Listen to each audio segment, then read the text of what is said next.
जैसे भगवान कहते हैं कृष्ण जीवेर स्वरूप हो कृष्ण नित्य दास. So this is our original position, and everything we do is an expansion of it, is an expression of it. Hmm. तो आइए फिर आज हम भगवद गीता को शुरू करने के पहले हम भगवान से प्रार्थना करेंगे, आचार्यों से प्रार्थना करेंगे, जिनकी कृपा से आज हमें यह भगवद गीता जिनके पथ चिन्हों में चलते हुए समझने के लिए मिलता है. तो वैसा आचार्यों से भी प्रार्थना करेंगे ताकि हमें सही प्रकार की बुद्धि समझ दे, जिसे हम भगवान के द्वारा कही गई ये सुंदर संदेश को हम समझ सके, और ऐसा संकल्प शक्ति हमारे अंदर दे जिसे जो भी हम सीखेंगे उसे अपने जीवन में पालन करने का सामर्थ्य में हमें प्रदान करे. तो वैसा प्रार्थना करते हुए हम मंगलाचरण पढ़ेंगे. Definitely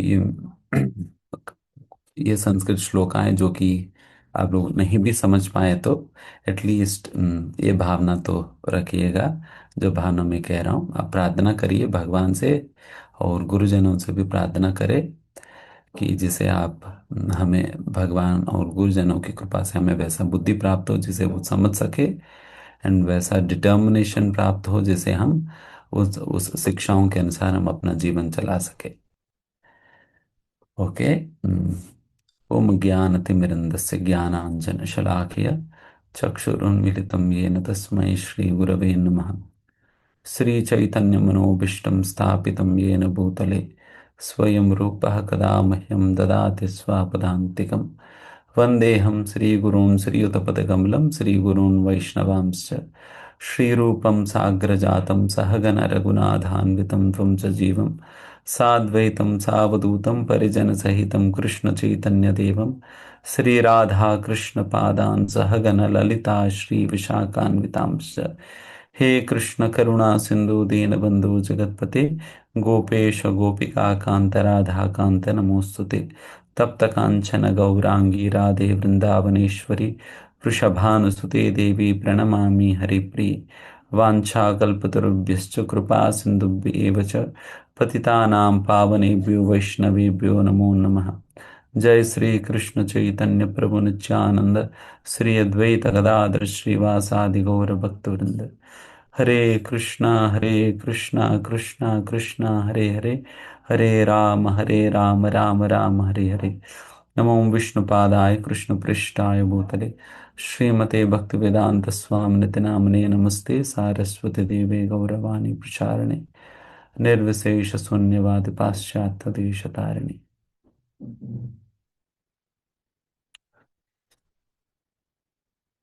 Hare Krishna.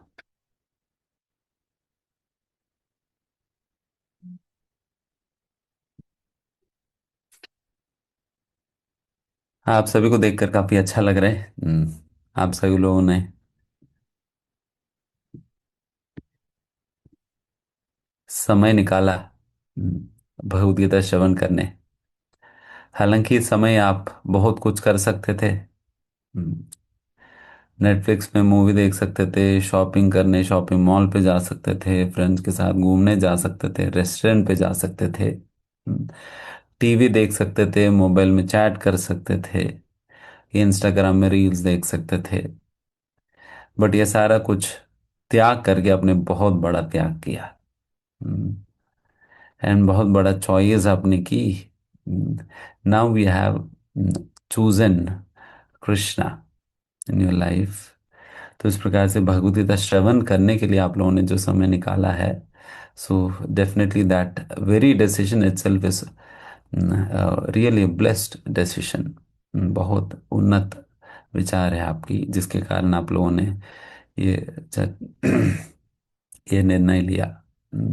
Thank you very much first of all, and I very much appreciate your decision. निश्चित रूप से भगवद गीता कोई वैसा तो भगवान ने अर्जुन को केवल 45 मिनट्स 50 मिनट्स में भगवान ने बता दिया. हम्म, अर्जुन तुरंत समझ भी गए थे. वैसा भगवत गीता तो आज तक वैसे तो 5,000 साल बीत चुका है भगवत गीता कहकर। और हजारों की संख्या, हजारों लाखों की संख्या में दार्शनिक फिलोसफर्स जो है इस भगवत गीता के संदेश को समझने का प्रयास की भी, but it is very very few that who really could understand the message of Gita. इतने सारे लोग प्रयास करने के बावजूद बहुत गिने चुने लोग ही असलियत में गीता के संदेश को समझ पाया। तो इसलिए ऑल्दो अर्जुन तो बिल्कुल योग्य व्यक्ति थे, जिसके कारण भगवान श्री कृष्ण कहते ही वो सारे बातें वो समझ गए थे। क्योंकि भगवान कृष्ण गीता में ही अर्जुन की योग्यता बताते हैं, भक्तोऽसि मे सखा चेति रहस्यम ही तदुत्तमम। हे अर्जुन, आप ऑलरेडी मेरे भक्त हो और मेरी मित्र हो, और मेरे से कभी भी ईर्ष्या नहीं करते हो। इसलिए आपको मेरे द्वारा कही गई ये ज्ञान जो है बहुत आसानी से समझ में आएगी। बट इस प्रकार की योग्यता हमारी अंदर नहीं होने के कारण हम लोगों को थोड़ा सा समय लगता है इस गीता को समझने के लिए। एंड वैसा अभी हम जो अगले 9 दिनों में जो पढ़ने वाले हैं, ये एक प्रकार के समराइज्ड फॉर्मेट में हम ये पूरा भगवत गीता समझने का प्रयास करेंगे। डेफिनेटली इसके अंतर्गत एक एक श्लोका में जाकर उसकी डिटेल अंडरस्टैंडिंग या डिटेल डिस्कशंस तो नहीं करने वाले हैं, बट हर एक चैप्टर की एक समरी समरी तो आपको पता चले, एक साथ आपको पता चलेगा। तो उसी प्रकार से हम ये पूरा सेशन करेंगे। तो ये सारे सेशन शुरू करने के पहले मैं आप सभी से अनुरोध करता हूँ कि जिस प्रकार से हम अपने जीवन में कभी कभी आप में से शायद कुछ कुछ लोग कोई कोई व्रत भी करते होंगे। हम्म, कभी मंगलवार का वक्त, कभी गुरुवार का वक्त, कभी शनिवार का व्रत कर लिया, कभी एकादशी का व्रत कर लिया। एंड जब व्रत करते हो, उस व्रत की पालन कितना कड़क से हम करते, we very strict about following that, है ना। एकादशी व्रत अगर कर रहे थे फिर पूरा दिन भर हम कुछ और खाएंगे पिएंगे नहीं, जो व्रत प्रसाद है वही ग्रहण करते हैं। We are very strict about it. तो उसी प्रकार से ही ये जो गीता के पाठ अभी हम करने जा रहे हैं ये 9 दिन का, ये जैसा नवरात्रि का व्रत करते हो ना, तो वैसे ही इसको भी एक व्रत के रूप में स्वीकार करो। हम्म, व्रत के रूप में स्वीकार करिए। जब तक ये पूरा भगवत गीता की पाठ पूरा कंप्लीट नहीं होगा, so please ensure that you attend these sessions regularly. Definitely I do not say that कि ये मैं कह रहा हूँ तो ये ग्लोरियस है, बट गीता के संदेश ही अपने आप में इतना महिमान्वित है कि जिसे सुनना बनता है। कम से कम जीवन में एक बार तो हम पूरा गीता में क्या कही गई हैं वो तो सुन लेना चाहिए, at least once in a lifetime. Because कई जीवन बीत चुका है। हम्म, हर बार हमारे पास तो दो ऑप्शंस हमें मिलता है, एक तो माया को चुनने का, दूसरा कृष्ण को चुनने का।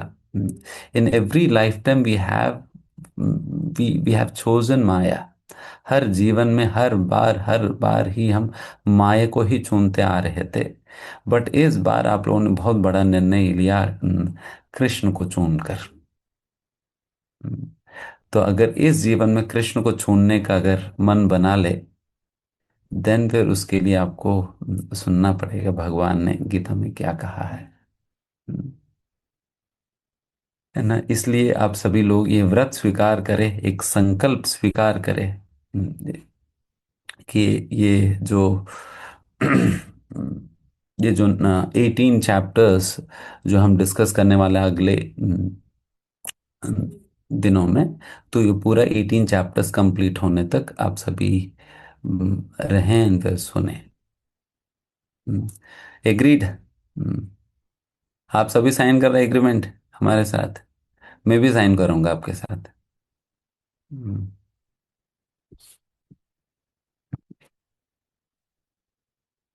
ओके। ठीक है। आप में से कुछ लोग तो वैसे थम्स अप दिखाकर साइन कर रहे हैं। हम्म,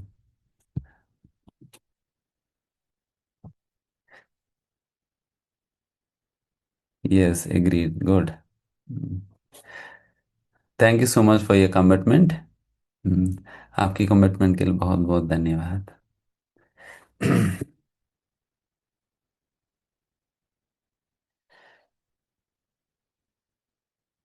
वैसा मैं कोई बहुत बड़ा प्रवक्ता नहीं हूँ, या बहुत बड़ा आर्टिस्टिकली प्रेजेंट स्किलफुल प्रेजेंटेशन तो नहीं है, but definitely I will try to present it as transparently as possible.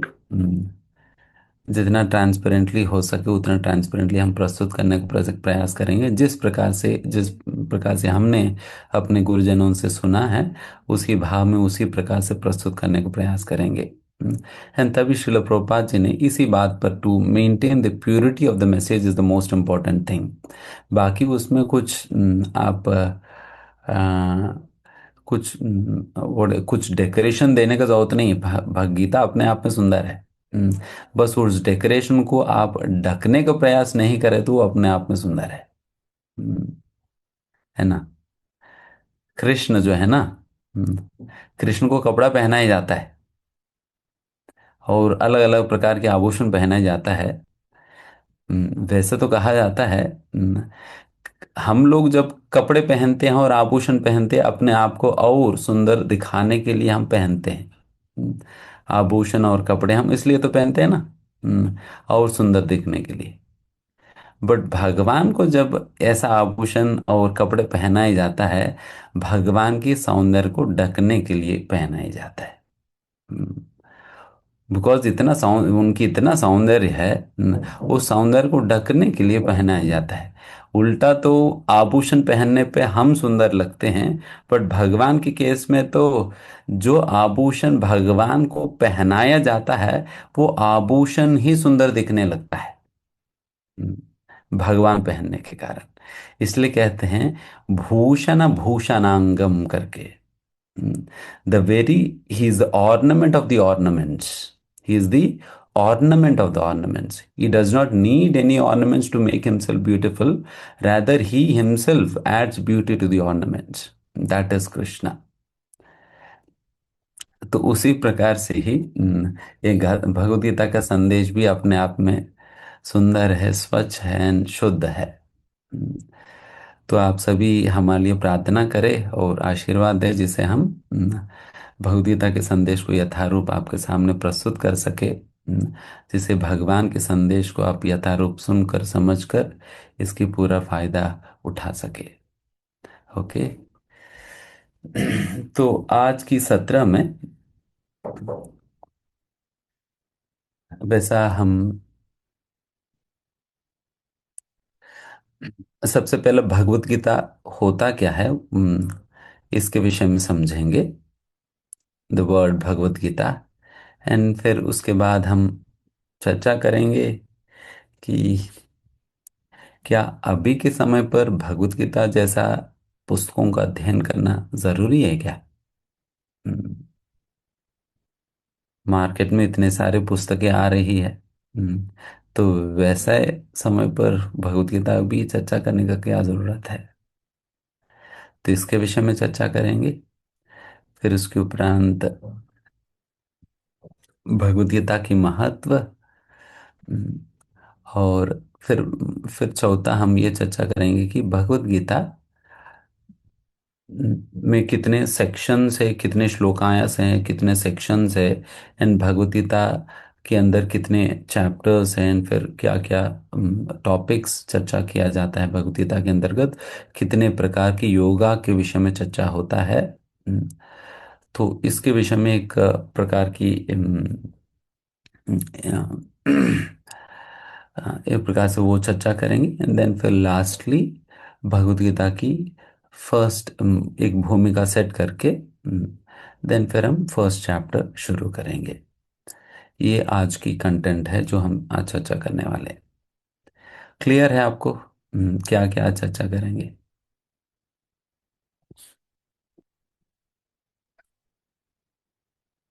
Okay, very good.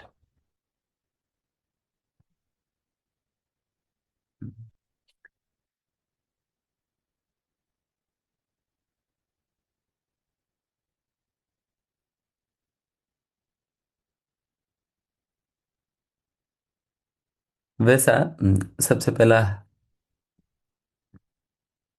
Bhagavad Gita शब्द के संबंध में हम चर्चा करेंगे।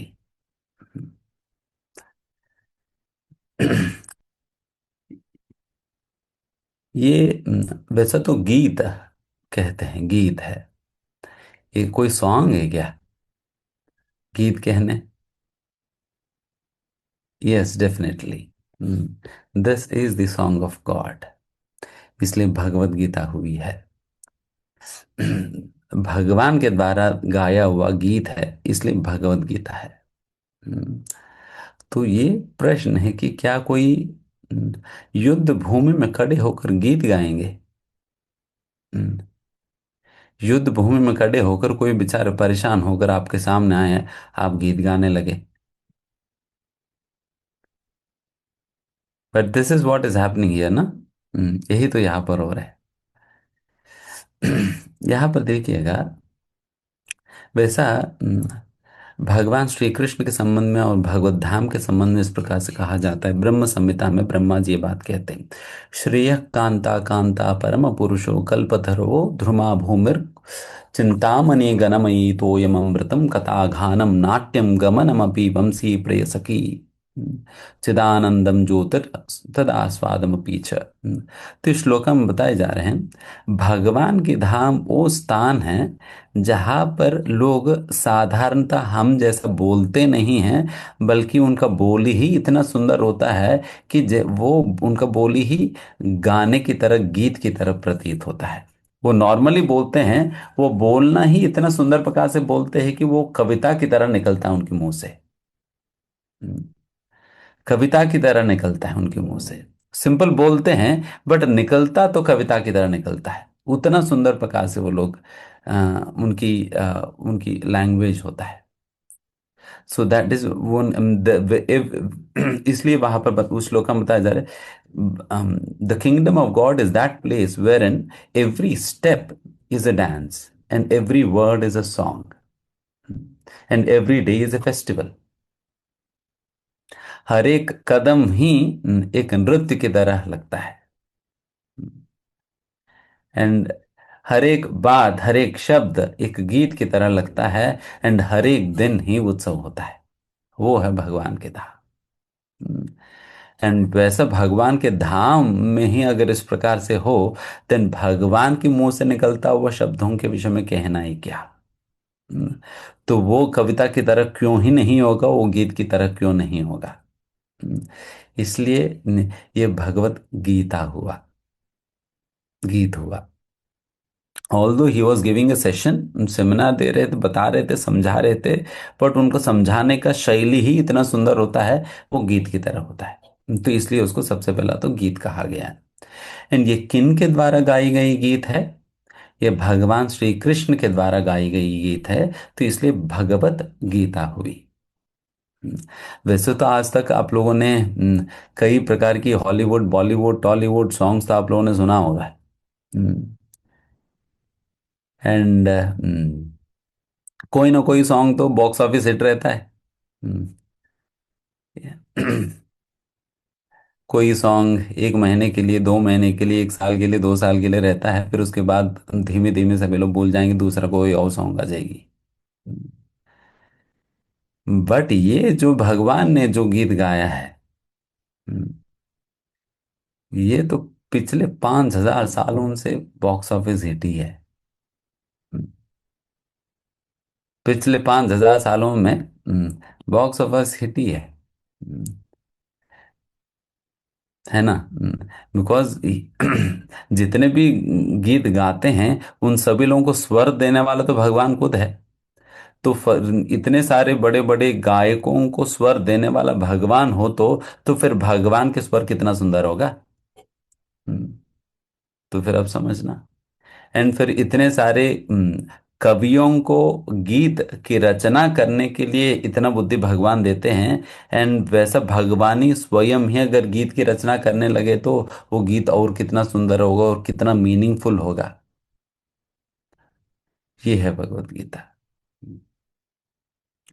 तो इसलिए the very person who is the create I mean who is the creator who is the person who is the one who is responsible for giving such wonderful voice to such big singers, इतने सारे गायकों को इतना सुंदर कंठ देने वाला भगवान खुद ही है। तो भगवान का गीत कितना सुंदर है एंड कविता कितना सुंदर होगा। एंड वैसे ही भगवत गीता। इसलिए बाकी सारे गाने तो हम सुनने में कितना कितना समय लगाते हैं, और बस में चलते वक्त इधर उधर चलते वक्त वगैरह हमने काफ़ी कुछ समय निकाल कर सुनते हैं। Then why not this Bhagavad Gita, why have you left this behind. इस भगवत गीता का आप लोगों ने क्यों छोड़ दिया? But better late than never. कम से कम अभी तो आप लोगों ने समय निकाला और सुन रहे हैं, that is very good of you. तो ये बहुत सुंदर गीत है, इसलिए ये भगवत गीता का शब्द कैसे आया तो मैंने बताया। एंड फिर नेक्स्ट हम आगे बढ़ते हैं इसके रिलेवेंस के संबंध में। अभी तो वैसा लग सकता है कि प्रभु जी man it is artificial intelligence की जमाना है, चैट जीपीटी की जमाना है। हम्म, है ना? जेमिनी की जमाना है, लूसी की जमाना है। तो वैसा जमाने में क्या भगवत गीता की जरूरत पड़ेगी? अगर कुछ भी हो तो हम चैट जीपीटी से पूछ लेंगे। कुछ भी हो चैट जीपीटी से पूछ लेंगे ना, क्या दिक्कत है? सब कुछ बता देगी। तो हमने तो नहीं पढ़ा, बट चैट जीपीटी तो ने पढ़ लिया ना। डेफिनेटली। ऐसा अल्ट्रा अल्ट्रा मॉडर्न एज में भगवत गीता की रिलेवेंस कैसे है, कई बार लोगों को लग सकता है। एंड आज के समय पर इतने सारे मोटिवेशनल स्पीकर्स ये वो सभी लोग आते हैं। तो हमारी कहना है कि अगर वैसा कहा जाए तो the world's very first motivational speech तो भगवत गीता ही तो हुआ ना। इस पूरा दुनिया के अंदर सबसे बड़ा मोटिवेशनल स्पीकर तो भगवान है, and फिर सबसे बड़ा मोटिवेशनल स्पीच तो भगवान के द्वारा कही गई भगवत गीता ही है। हम्म, क्योंकि हर कोई मोटिवेशनल स्पीकर जो है अपने एसी कमरे में बैठकर अपना प्रेजेंटेशन जलाकर वो दिखाता है। हम्म, कोई एक्चुअल टेंस से भरा हुआ युद्ध भूमि में खड़े होकर कोई पूछे कौन सा मोटिवेशनल स्पीकर युद्ध भूमि में खड़े होकर स्पीच दे दे, देखा जाए। हम्म, हिले डुले बिना शरीर वरीर कांप जाएंगी। बिल्कुल बंदूक बंदूक निकाला हुआ है and बिल्कुल बंदूक चलाने ही वाले हैं। एंड वैसे समय में आप देखना कौन सा मोटिवेशनल स्पीकर खड़े होकर प्रवचन दे सकेगा। सभी हिल जाएंगे। एसी कमरे में बैठकर बातें बोल सकते, खूब अच्छी बातें। हम्म, जब युद्ध भूमि में जाकर आप अपने मोटिवेशनल स्पीच स्पीच दे देना, देखा जाए। And Krishna is that person who standing right in the middle of the war field. बिल्कुल युद्ध भूमि में के बीच में खड़े होकर बात कर रहे हैं, वो भी एक ऐसा व्यक्ति से बात कर रहे हैं जिस व्यक्ति ने सोच लिया कि मुझे युद्ध नहीं करना है, मुझे जाना है, मुझे भागना है यहाँ से। हम्म, वैसा व्यक्ति को भगवान ने 40-45 मिनट्स के अंतर्गत ऐसा स्पीच देकर उनको मोटिवेट किया जिसके कारण वापस वही व्यक्ति जो युद्ध को छोड़कर पलायन हो रहा था, वही वापस धनुष बाण पकड़कर फिर युद्ध करके युद्ध में जीत भी गया। हम्म, तो इससे बढ़िया कौन मोटिवेशनल स्पीच होगा बताओ? So Krishna has taught Arjun how to handle the situation right at the pretext of the situation. उस परिस्थिति में भगवान खड़े होकर भगवान ने अर्जुन को तैयार कर दिया, उस परिस्थिति को कैसे हैंडल करना है हैंडल करवा भी दिया भगवान ने। एंड वैसा परिस्थितियां तो हमारी हर किसी का जीवन में हर समय आता ही रहता है ना? हम्म, जिस प्रकार की क्रिटिकल सिचुएशन जिस प्रकार की इनडेसिसिवनेस अर्जुन के सामने थी। हम्म, अर्जुन निर्णय नहीं ले पा रहे थे, क्या सही है क्या गलत है, क्या करनी चाहिए क्या नहीं करनी चाहिए। वो निर्णय नहीं ले पा रहे थे एंड बहुत कंफ्यूजन में थे एंड बहुत दुखी थे।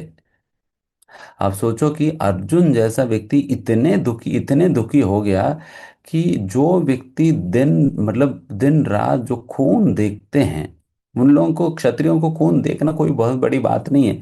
हजारों लोगों को एक एक दिन में मार देते हैं, हजारों लोगों को एक दिन में मारते हैं। हम्म, तो फिर वैसा व्यक्ति की आंखों से आंसू इतना आसानी से तो नहीं आएंगी। वैसा व्यक्ति की आंखों से आंसू इतना आसानी से तो नहीं आने वाला, जिनको खून देखने की आदत है, जान लेने की आदत है, जो हजारों लाखों लोगों की जान एक दिन में ले सकता है। हम्म, वैसा व्यक्ति की शरीर कभी कांपता नहीं है, वैसा व्यक्ति के शरीर से कभी पसीना नहीं छूटता है टेंशन में।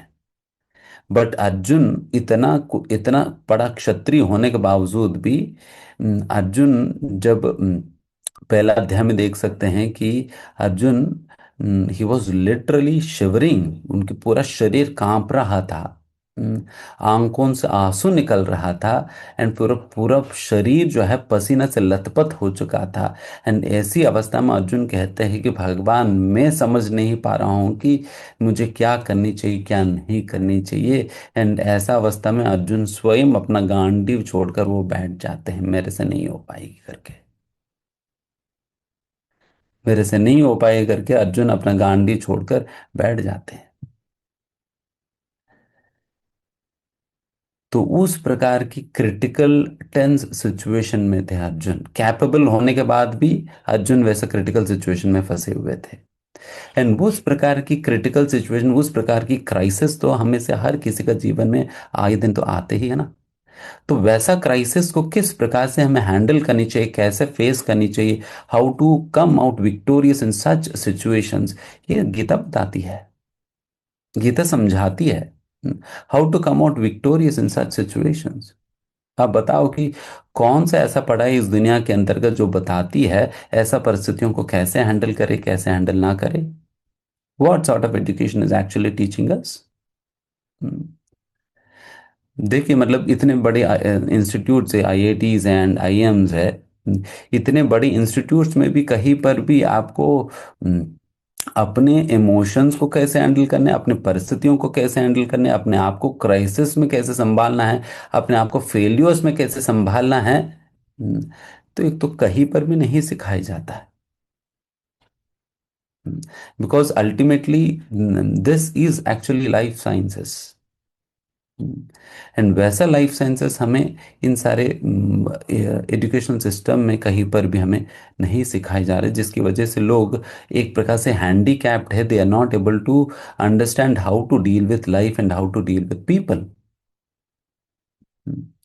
डेफिनेटली हमें मैनेजमेंट के अंतर्गत लोगों से काम निकालने का तरीका तो सिखाया जाता है, बट अल्टीमेटली एक मनुष्य के साथ मनुष्य के रूप में कैसे व्यवहार करे, हम्म, तो ये नहीं सिखाई जाएगी।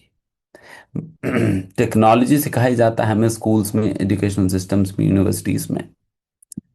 बट मेरी प्रश्न है कि क्या अल्टीमेटली हम मशीन्स के साथ जीने वाले हैं या मनुष्यों के साथ। हमें तो जीना तो मनुष्यों के साथ ना। आपको मोबाइल ऑपरेट करना आता है, आपको कंप्यूटर ऑपरेट करना आता है, टैब ऑपरेट करना आता है, आर्टिफिशियल इंटेलिजेंस को सही प्रॉम्प्ट्स देना आता है, then what to say about people around you. What is about people around you. तो इसलिए ये लाइफ स्किल्स जो है, लाइफ साइंस, यहाँ पर भगवत गीता में हम सीखने के लिए मिलता है। इसलिए भगवत गीता सबसे ज़्यादा ज़रूरी है आज के समय पर। एक्चुअली कहा जाए तो पहले जमाने के मुकाबले आज के समय पर भगवत गीता ज़्यादा रिलेवेंट है, ज़्यादा रिलेवेंट है। बिकॉज अभी समस्या ज़्यादा बढ़ चुका है, क्राइसिस ज़्यादा बढ़ चुका है, तो इसलिए भगवत गीता आज के समय पर ज़्यादा रिलेवेंट है। है ना।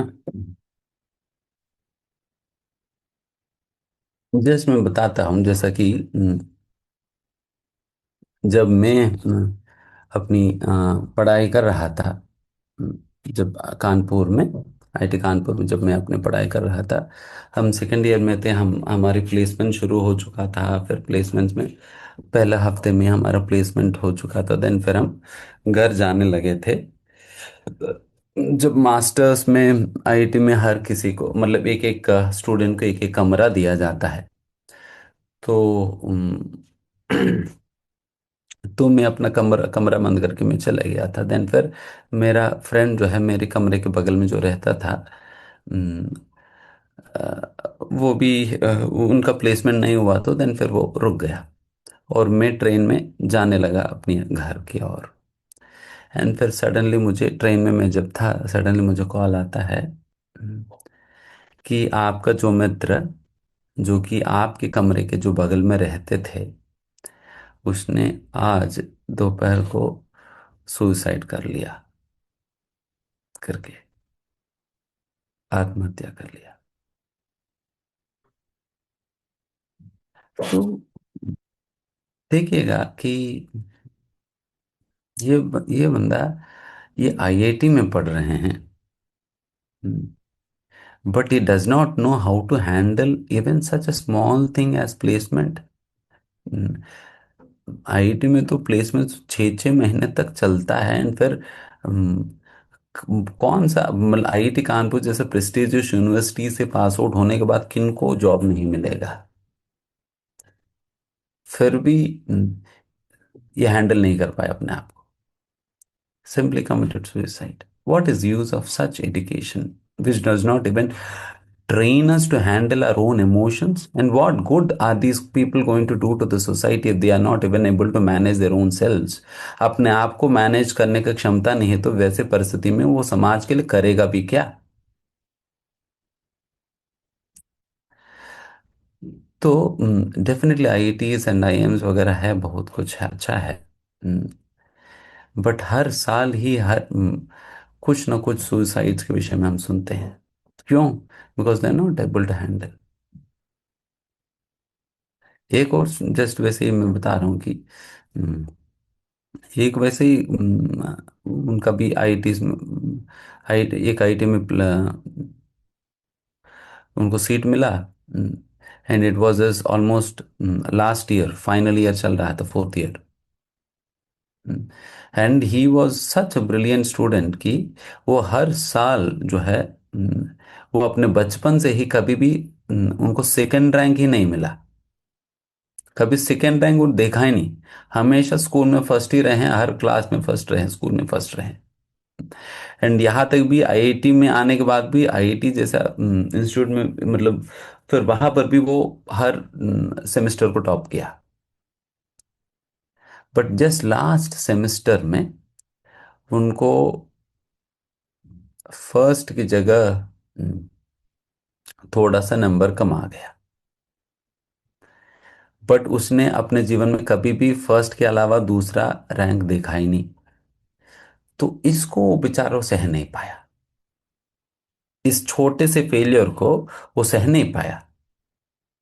सह नहीं पाने के कारण बेचारे ये बच्चा, इसने सुसाइड अटेम्प्ट की। क्या ये कोई इतना भी फेलियर व्यक्ति सह नहीं पाता? So the point is, people are given lot of information, बहुत इंफॉर्मेशन तो दिया तो जा रहे हैं, but they are not trained to handle life. जीवन को हैंडल करने का तरीका नहीं सिखाए जा रहे, तरीका समझ नहीं पा रहे। तो इसलिए हमें ये गीता बहुत बहुत जरूरी है। And today's time people are literally going mad and insane. लोग तो पागल होते जा रहे धीमे धीमे, because all of this technology, ये सारे टेक्नोलॉजी की वजह से है ना। People are so much get मतलब इतने एडिक्ट हो जा रहे हैं इंस्टाग्राम फेसबुक इत्यादि चीज़ों के प्रति। So they are not able to pull themselves out of it. कई बार लोग कहते हैं ना, प्रो जी हमें हमें पता ही कि बुरा है, ये बुरी आदत है, बट हम निकल नहीं पा रहे। क्यों नहीं निकल पा रहे? Because of lack of mental strength. Mental strength नहीं है, शारीरिक स्ट्रेंथ, बॉडीली स्ट्रेंथ है, बट मेंटल स्ट्रेंथ नहीं होने के कारण जो वो संकल्प ले रहे हैं वो संकल्प को निभा नहीं पा रहे हैं। एंड फिर जो निर्णय ले रहे हैं उनको पता चल रहा है ये गलत है, फिर भी वो गलत रास्ते में ही चल जा रहे हैं। he is not able to come out of it because he is not having that mental strength to come out of it। And वैसा मेंटल स्ट्रेंथ कहाँ से आएगी? वो स्पिरिचुअलिटी से आएगा, आध्यात्मिकता से आएगा, which we have completely sidelined in the name of technology। Technology के नाम पे हमने बिल्कुल साइडलाइन कर दिया हुआ है। And parents, and they are very much concern about the settlement of the children. मेरा बेटा सेटल हो जाए, अमेरिका में सेटल हो जाए, ऑस्ट्रेलिया में सेटल हो जाए, आईटी आईटी इंडस्ट्री में सेटल हो जाए, गवर्नमेंट जॉब में सेटल हो जाए। तो इस प्रकार से सेटलमेंट के विषय में बहुत चिंता करते हैं, और उनके लिए पैसे इकट्ठा करा जाए, एंड उनके लिए मकान ले लिया जाए, फ्लैट लिया जाए, ये किया जाए, वो किया जाए। रिसेंटली हम एक कॉलेज की प्रोफेसर से हम बात कर रहे थे, ही वॉज शेयरिंग, जस्ट एक छोटा सा इंसिडेंट बता रहे थे, किस प्रकार से एक बच्चा जो है, ब्रिलियंट बच्चा, काफ़ी अच्छा फैमिली से वो आया, वो कॉलेज में ज्वाइन किया, और एक साल के बाद वो बाहर रूम ले लिया, और फ्रेंड्स के साथ रहने लगे, और उनकी कुछ ऐसा गलत संगति मिल गया जिसके कारण वो धीमे धीमे ड्रग ड्रग एडिक्ट हो गया। एंड फिर वो क्लासेस वगैरह में आना कम हो गया। देन कॉलेज वालों ने बार बार उनको बताते रहे, पेरेंट्स को, कि देखिए आपका बेटा कॉलेज सही से नहीं आ रहे, कुछ गलत रास्ते में तो नहीं जा रहे, आप लोग देखिए देखिए करके वो बताते रहे। बट पेरेंट्स तो दोनों जॉब करते हैं, दोनों व्यस्त है। हम्म, तो उनको लगा कि बेटे की तबीयत खराब है, थोड़ा ज़्यादा पैसे भेज देते हैं, 20,000 भेज दिया, 25,000 भेज, 30,000 भेज दिया, कोई बात नहीं बेटा, तुम जितना पैसा चाहिए आप लो, बट अच्छा से पढ़ोगे वैसा करके। बट उनको क्या पता है कि वो बेटा कॉलेज ही जा रहे हैं, नहीं जा रहे, पढ़ रहे हैं नहीं पढ़ रहे, पैसा भेजे जा रहे। एंड ये हमारा बेटा जो है वो तो पूरा वो पैसा लेकर वो ड्रग्स पी रहे हैं। एंड 2 साल के बाद ठीक वही दोनों पेरेंट्स जो है वो रो रो कर कॉलेज में आते हैं, बताते हैं कि देखिए मेरा बेटा जो है वो ड्रग एडिक्ट हो गया है। तो फिर अल्टीमेटली कॉलेज वालों को उनको कॉलेज से निकालना पड़ा, कॉलेज से निकालना पड़ा। एंड उस बच्चे को ले जाकर रिहैबिलिटेशन कैंप में ज्वाइन करना पड़ा, उनको डिट्रेन करने के लिए। बिकॉज मम्मी पापा तो खूब व्यस्त थे, पैसा किस लिए कमा रहे, बेटे के लिए तो कमा रहे। बेटे के लिए कमा रहे, बट बेटे के क्या हो रहे हैं उनको उसके विषय में कोई ध्यान नहीं है। हम्म, लोगों को पैसा कमाकर लोगों को लगता है कि बच्चों को देखभाल करने का मतलब है उनको खूब पैसा इकट्ठा करके दे दिया जाए। बट धन से ज्यादा महत्वपूर्ण है चरित्र, धन से ज्यादा महत्वपूर्ण है चरित्र। यदि आप अपने पुत्र को, अपने संतान को चरित्र नहीं दे पाएंगे, आपको पैसा देकर भी उनके जीवन को बर्बाद ही करेंगे। चरित्र विहीन व्यक्ति को आप पैसा पकड़ाकर उनको बर्बाद ही करेंगे,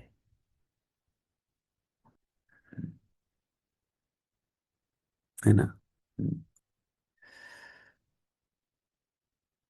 तो इसलिए हमें तभी वो द प्रोफेसर हिमसेल्फ वो सेइंग कि रोजी मतलब आजकल we need spiritual education. Colleges में हम इंट्रोड्यूस करनी चाहिए, कॉलेजेस में क्या, हमें स्कूल से हमें इंट्रोड्यूस करनी चाहिए, बट समो the so called secular system does not allow this education.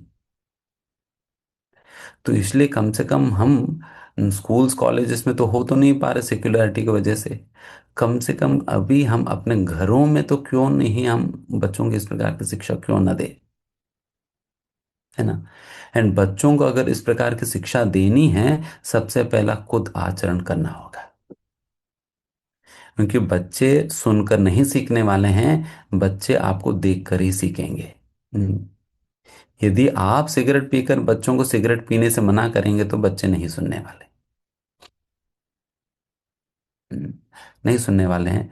वो देखेंगे आप कितने बड़े भक्त हो, मुझे भक्ति करने को बता रहे। दे जेन्युइनली, दे सेंस एवरीथिंग। Sense everything. तो इसलिए हमें सबसे पहला आध्यात्मिकता को अपनाना होगा। हम्म, आध्यात्मिकता को अपनाना होगा। तो इस प्रकार से भगवत गीता बहुत बहुत रिलेवेंट है आज के समय पर। इफ वी अगर भगवत स्पिरिचुअलिटी की सहायता अगर हम नहीं ले, then we will be at very very great loss. We will be left with a society which is completely full of chaos and confusion. And ऐसा समाज हमको छोड़कर जाने वाले हैं जो समाज कंप्लीटली chaotic कंफ्यूजन से भरा हुआ है।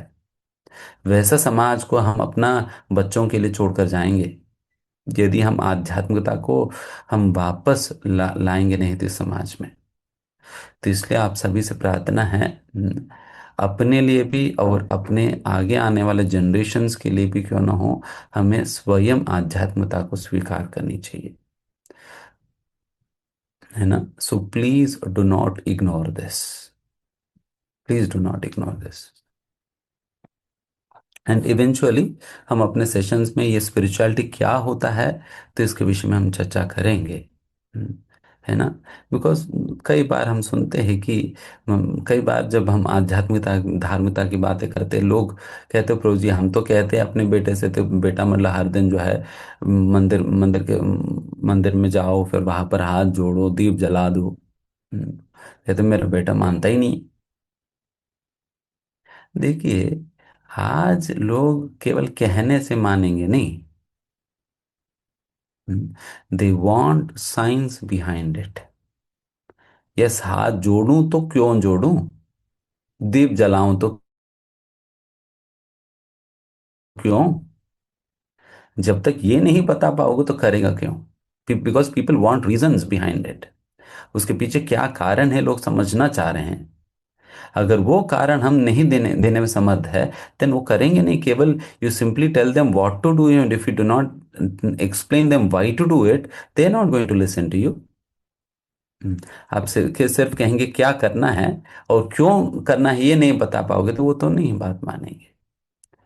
तो अगर ये कारण बताने के लिए आपको पहले फिलॉसफी पता होना होगा। Because most of the time अभी तक हिंदू धर्म के नाम पे हम रिचुअल्स को पालन करने में बहुत ध्यान दिया। ये व्रत कर लेना चाहिए, वो व्रत कर लेनी चाहिए, ये दीप जलाना है, वो बत्ती जलाना है, ये मंदिर में दर्शन करने जाना है, हम्म, वो मंदिर वो तीर्थ यात्रा कर लेनी चाहिए, ये तीर्थ यात्रा कर लेनी चाहिए, वहां पर जाने पे कुछ पुण्य मिल जाएगी, वो पुण्य मिल जाएगी।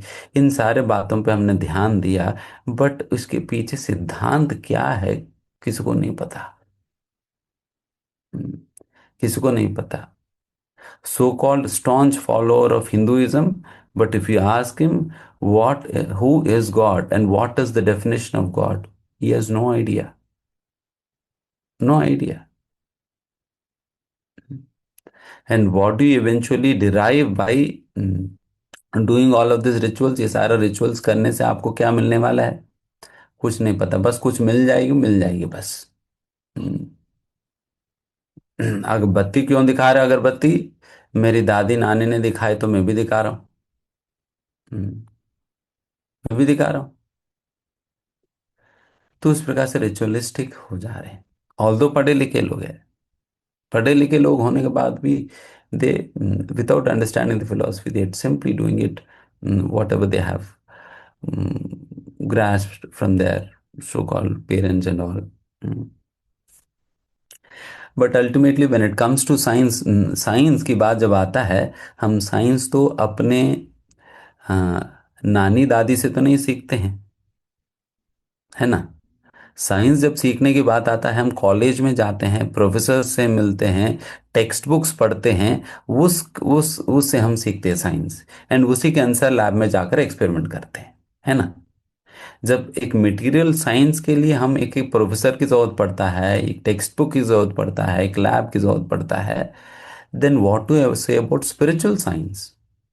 अगर मटेरियल साइंस के बारे में अगर इतना हमें देखना पड़ता है ऑथेंटिसिटी के विषय में वगैरह, तो स्पिरिचुअल साइंस के लिए भी हमें प्रोफेसर की जरूरत पड़ेगी, एक प्रॉपर टेक्स्ट बुक की जरूरत पड़ेगी। तो यही सारी चीजें जो है हमें समझना होगा, है ना। And that is why this course is very important. And reading it as in the format of a regular education, it's very important. So please do not ignore this. This is very, very important for your life.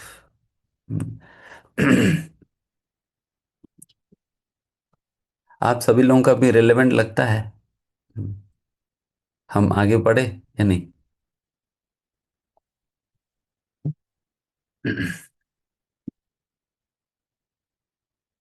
या आप में से कोई है जिनके जीवन में कोई समस्या नहीं है? तो नहीं, समस्या से तो भरे पड़े हैं सभी।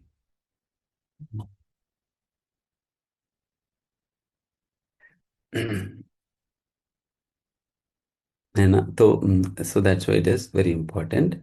एंड नाउ फर्दर मूविंग, हम ये चर्चा करेंगे कि ये भगवत गीता में उस कंटेंट की कैसे, क्या ऑर्गेनाइजेशन है, क्या कंटेंट है। सबसे पहला, ये भगवत गीता, ये भगवान श्री कृष्ण ने अर्जुन को ये कुरुक्षेत्र युद्ध भूमि में ज्योतिसर नामक एक स्थान है, वहां पर वट वृक्ष है, उस वट वृक्ष के नीचे भगवान श्री कृष्ण ने ये ज्ञान, ज्योतिसर नामक एक स्थान है कुरुक्षेत्र धाम में, वहां पर कृष्ण ने अर्जुन को दिया है ना? जब भगवान श्री कृष्ण ये ज्ञान अर्जुन को दे रहे थे, he was around 125 years old. लगभग 125 ईयर्स ओल्ड, मतलब बूढ़े होना होगा। जब भगवान श्री कृष्ण का चित्र आप देखते हो अर्जुन को ज्ञान देते हुए, क्या बूढ़े बूढ़े व्यक्ति की तस्वीर होता है, बड़ा दाढ़ी के साथ, एंड बिल्कुल रिंकल्स आ चुके हैं, फिर आंखें पल के गिर जा रहे हैं, एंड पूरा बाल जो है सफेद हो चुका है, दांत वांत निकल चुके हैं। ऐसा कृष्ण को तो आपने कभी देखा नहीं होगा, नहीं ना?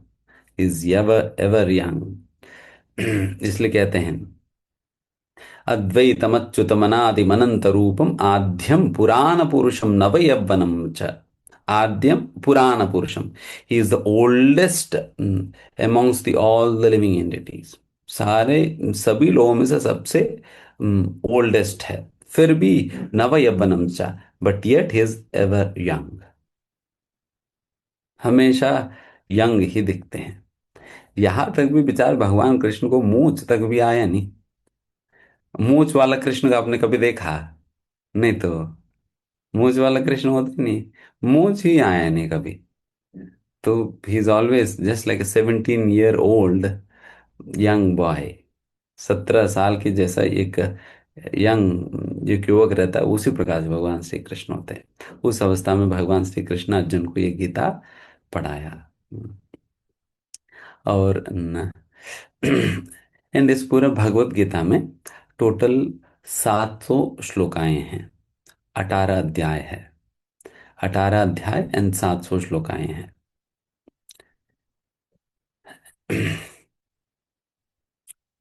The longest chapter being the last one, जो 18वां अध्याय है वो सबसे लॉन्गेस्ट चैप्टर है, and second chapter the second longest chapter.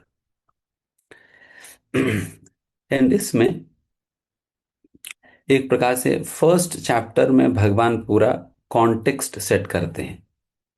Bhagavad Gita के ज्ञान देने के लिए जो कॉन्टेक्स्ट है, वो पूरा कॉन्टेक्स्ट जो है वो फर्स्ट चैप्टर में सेट होता है, वो पूरा सीन सेट होता है वहां पर।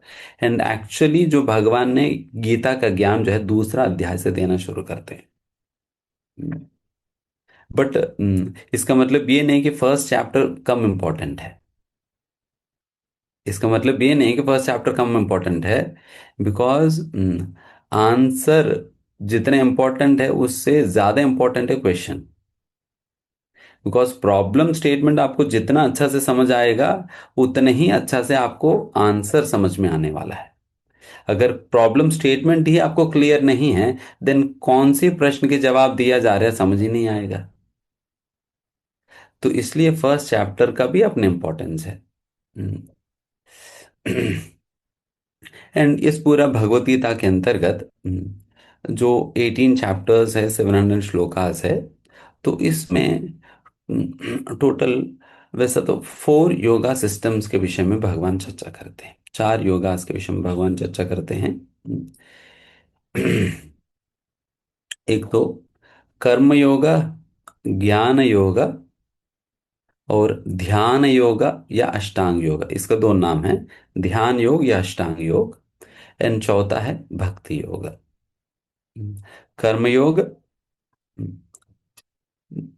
ज्ञान योग, एंड तीसरा ध्यान योग या अष्टांग योग, एंड चौथा है भक्ति योग। इस प्रकार से ये 4 योगा सिस्टम्स के विषय में भगवान चर्चा करते हैं।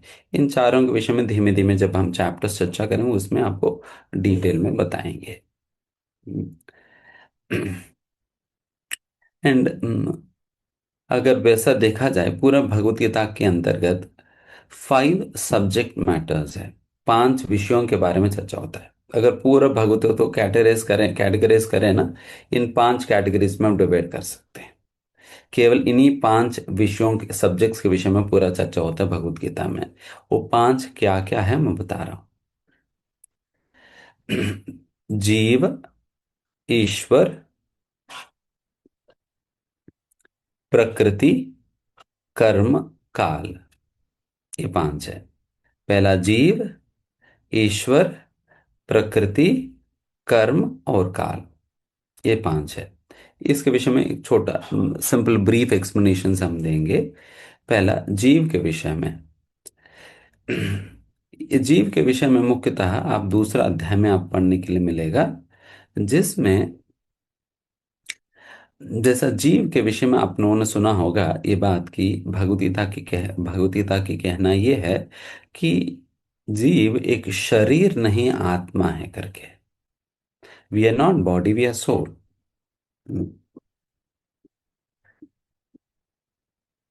तो इस भगवत गीता के अंतर्गत भगवान डिफरेंट लॉजिकल एक्सप्लेनेशंस देने वाले हैं, जिससे हम ये बात समझ सकते हैं कि इस प्रकार से हम वास्तविकता में शरीर नहीं हैं, हम आत्मा हैं। एंड आत्मा कैसे हैं, तो यहाँ पर जो लॉजिकल एक्सप्लेनेशंस वगैरह भगवान स्वयं देते हैं उसके आधार पे, एंड थोड़ा बहुत हम साइंटिफिक फैक्ट्स के संबंध में भी हम चर्चा करेंगे, एंड कुछ और लॉजिकल एग्जांपल्स भी हम देखेंगे उस दौरान।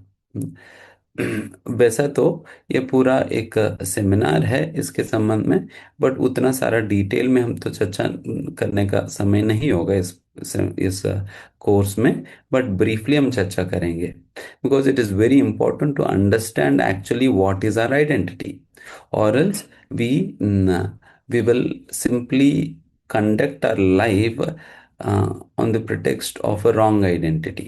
एक गलत पहचान के आधार पर हम अपना पूरा जीवन निकाल देंगे, यदि हम अपना सही पहचान को अगर अभी नहीं समझेंगे तो। इसलिए अपनी सही पहचान क्या है इसको समझना अनिवार्य है, ये बात हम गीता में हम समझ सकते हैं। वैसा तो कहा जाए, हर कोई जानते हैं ये बात। अगर किसी रिक्शा वाले से भी पूछ लेना, भाई साहब गीता में अपने पहचान के विषय में क्या बताते हैं, वो बता देंगे कि प्रभु जी गीता में बताते हैं कि हम शरीर नहीं, हम आत्मा। ये बात तो हर किसी को पता है, बट बात पता होने की बात नहीं है। हम्म, बात बात पता होने की बात नहीं है। ठीक है, बात जानना एक बात है, उसको मानना दूसरी बात है। मानने का मतलब है we believe in it, we have faith in it, we are convinced of this fact. Yes, ये बात सच है। जब तक आपकी श्रद्धा इस बात पे नहीं होगा, आप उस सिद्धांत के अनुसार जी कैसे पाएंगे, उस सिद्धांत के अनुसार जी कैसे पाएंगे। इसलिए उसके ऊपर श्रद्धा प्राप्त होने के लिए एक तो उसकी लॉजिकल अंडरस्टैंडिंग पहले समझना होगा, उसकी रीजनिंग समझना होगा, उसके साइंटिफिक बेसिस समझना होगा, एंड उसके साथ साथ, and that is also not enough, that will bring about intellectual conviction. ये जो इस प्रकार की जो लॉजिकल रीजनिंग्स इत्यादि जो है, वो इंटेलेक्चुअल कन्विक्शन को ले आ सकती है, but actual conviction which is deep with in the heart, ये कैसे आएगी? स्पिरिचुअल प्रैक्टिस से आएगा। स्पिरिचुअल प्रैक्टिस से आएगा, because spiritual science is no mathematics और ज्योग्राफी और सोशल स्टडीज और फिजिक्स और chemistry which is to be mugged up. ये केवल रट्टा मारने से सीखने वाली कोई सब्जेक्ट नहीं है गीता। हम्म, रट्टा मारकर सीखने वाली सब्जेक्ट नहीं है। मैं दो तीन श्लोका ही याद कर लेता हूँ, मुझे याद हो जाएगी। दो तीन नहीं, आप अगर प्रयास करें तो 700 के 700 श्लोका ही याद कर सकते हो।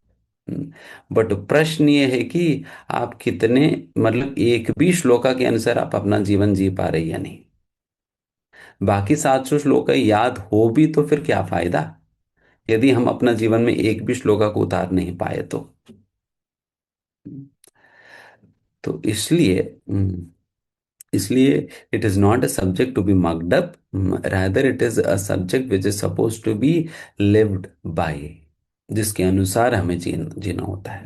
हम्म, है ना? इसलिए ये असलियत में इसकी सही समझ भगवत गीता की, ये स्पिरिचुअल प्रैक्टिस से ही शुरू होगा।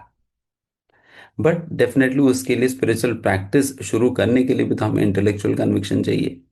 तो वो इंटेलेक्चुअल कन्विक्शन जो है, थोड़ा बहुत रीजनिंग इत्यादि के माध्यम से मिल सकता है। ठीक है? तो ये सारी बातें हम आत्मा के संबंध में चर्चा करते वक्त हम करेंगे। ठीक है? हम्म, तो ये बात हम चर्चा करेंगे। And दूसरा, ईश्वर के विषय में, ईश्वर के विषय में, भगवान, कई अफवाहें भगवान के संबंध में होते हैं। हम्म, कि असलियत में भगवान है या नहीं, पहली बात। क्या लगता है आपको, है या नहीं? वैसे झूठ मूठ का कॉन्सेप्ट इन लोगों ने बना दी। कई बार कहते हैं ना, simply to keep about discipline in the society people have introduce the concept of God. केवल समाज में एक प्रकार की डिसिप्लिन बनाकर रखने के लिए लोगों ने ये गॉड की कॉन्सेप्ट कॉन्सेप्ट जो है क्रिएट कर दिया और इंट्रोड्यूस कर दिया करके। वैसा गॉड वॉड करके कुछ है ही नहीं, लोगों ने बना दी। But is it really so? क्या ऐसे ही क्या? तो ये हम चर्चा करेंगे। एंड कई बार लोग कहते हैं कि भगवान जो है, ये एनर्जी है, लाइट है। क्या एनर्जी है, लाइट है भगवान? हम्म, तो ये भी गीता में क्या समाधान भगवान देते हैं, पढ़ेंगे। हम्म, कई बार कहते हैं ना लोग, भगवान, प्रभु जी में ये भगवान भगवान वाला बात नहीं मैं मानता हूँ। I simply believe in supreme energy. I simply believe in supreme energy. So in order to reconcile all the religions, people adopt this concept। केवल सारे धर्मों को एक रिकंसाइल करने के नाम पे कई बार लोग ऐसा कॉन्सेप्ट उठा लेते हैं कि I simply believe in supreme energy, supreme energy है, बस वो चला रहे हैं। ठीक है, वो भी पढ़ेंगे। गीता क्या कहती है समझेंगे। एंड नेक्स्ट, देखिए ये सारे मिसकॉन्सेप्शंस हमें इस सारे मिसकॉन्सेप्शन समाधान मिलने वाला है गीता में। एंड ये भी प्रश्न उठता है ना, कि क्या ब्रो जी, मतलब जिनकी मन जिस भगवान पे लगा है तो उनकी पूजा करो। गणेश जी का भक्त गणेश जी का पूजा करेंगे, दुर्गा मैया की भक्त दुर्गा की पूजा करेंगे, शिव जी वाले शिव जी की पूजा करेंगे, विष्णु वाले विष्णु की, कृष्ण वाले कृष्ण की, शनिदेव वाले शनिदेव की। हम्म, आखिर तो सभी जाएंगे वही तो, सभी को वही तो पहुंचना है। हम्म, सारे मार्ग तो वही तो ले जाएगी। क्या दिक्कत है? जहां पर आपकी मन है वही तो कर लो, वही आपकी इष्ट देव है। हम्म, तो ये भी बात हम गीता से सुनेंगे। इसके संबंध में भगवान क्या कहते हैं? वैसा मोस्ट ऑफ द रिलीजन्स तो मोनोथिएस्टिक है। मोनोथिएस्टिक मतलब they promote one person as God, भगवान एक ही है करके। क्या सनातन धर्म पॉलीथिएस्टिक है क्या? अनेक भगवान है, या सनातन धर्म भी मोनोथिइस्टिक है, एक ही व्यक्ति को भगवान के रूप में घोषित किया जाता है, क्या है, एंड है तो कौन। तो इसके विषय में भी चर्चा करेंगे। हम्म, तो ये सारे जो मिसकंसेप्शंस है, ये सब भगवत गीता में दो रूप में क्लियर, क्लियर है। अभी ईश्वर के संबंध में क्या चर्चा करेंगे। हम्म, मैं केवल आप लोगों के अंदर भूख बढ़ा रहा हूँ, जिज्ञासा बढ़ा रहा हूँ, ताकि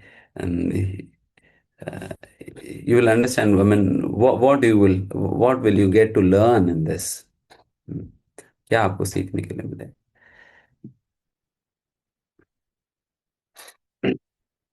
एंड ये देवी देवताओं का पूजा इत्यादि जो होता है, तो उसका क्या रेलेवेंस है, क्या है, वो सारा हम चर्चा करेंगे। ठीक है, ईश्वर के विषय में हो गया। एंड तीसरा, हमने क्या कहा, कर्म, प्रकृति, प्रकृति है। हम्म, तो प्रकृति के संबंध में कई बार लोग कहते हैं ना कि the nature is the cause of everything, everything has come out of nature. सब कुछ प्रकृति से प्रकट हुई है। जैसा कहते हैं ना कि initially there was an unicellular organism, then फिर यूनिसेलुलर था, देन फिर उसको बाइसेलुलर बन गया, देन फिर वो स्प्लिट हो गया, तो ये हो गया, वो हो गया। देन फिर वो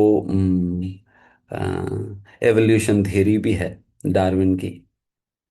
हम्म, तो इस प्रकार से प्रकृति के संबंध में कई इस प्रकार की अफवाहें हैं, मिसकंसेप्शंस है। एक्चुअली प्रकृति, is it running on its own और somebody else is actually running it? क्या प्रकृति अपने आप में से अपने आप चल रहे हैं। हम्म, ये प्रकृति को, I mean how did everything come in existence, सब कुछ प्रकट कैसे होगी with such, with such perfect organization, कैसे प्रकट हो गया। हम्म, तो एंड फिर ये प्रकृति होता भी क्या है, एंड किस प्रकार से we are entangled in this material world. जैसा कहते हैं ना, हम इस भौतिक दुनिया में बंधे हैं करके। हम्म, तो what is actually tying us down in this material world, क्या, किन रस्सियों से हमें बांधा गई है इस भौतिक दुनिया के अंतर्गत, वो हम इसमें सीखेंगे, समझेंगे। How are actions are regulated. And आप लोगों ने देखा होगा कि एक व्यक्ति कैसे, मतलब हर हर व्यक्ति का अपना एक स्वभाव होता है ना, वो स्वभाव कैसे फॉर्म हो रहा है, वो स्वभाव कैसे फॉर्म हो रहे हैं। एंड हर एक व्यक्ति का कुछ बिहेवियर होता है, स्वभाव होता है। वो कैसे, मतलब उनको कुछ चीजें अच्छा लगता है, कुछ चीजें अच्छा नहीं लगती है। हम्म, तो ये सारा कौन डिसाइड कर रहे हैं, उनको क्या अच्छा लगता है और क्या अच्छा नहीं लगता। हम्म, तो ये सारी चीजें कैसे डिसाइड होता है, क्या है, and how is being controlled. तो ये सारी चीजें हम प्रकृति के विषय में चर्चा करते वक्त हम डिस्कस करेंगे। ओके। एंड नेक्स्ट, कर्म। हम्म, कर्म के विषय में हम चर्चा करेंगे कि कई बार लोग हमसे यही बार बार पूछते हैं कि प्रभु जी, मैंने अपना जीवन में आज तक किसी को बुरा किया ही नहीं, करना तो दूर की बात है, मैंने सोचा तक भी नहीं। मैंने सोचा तक भी नहीं किसी के विषय में बुरा, तो बट इतना अच्छा व्यक्ति हूं, मेरे साथ ऐसा बुरा क्यों होता है। ऐसा लगता है भगवान हमारे ही पीछे पड़ गया, सारा कर्म वर्म सारा हमारे ऊपर लागू है क्या, हम जैसे अच्छे लोगों के साथ बुरा क्यों हो रहे हो।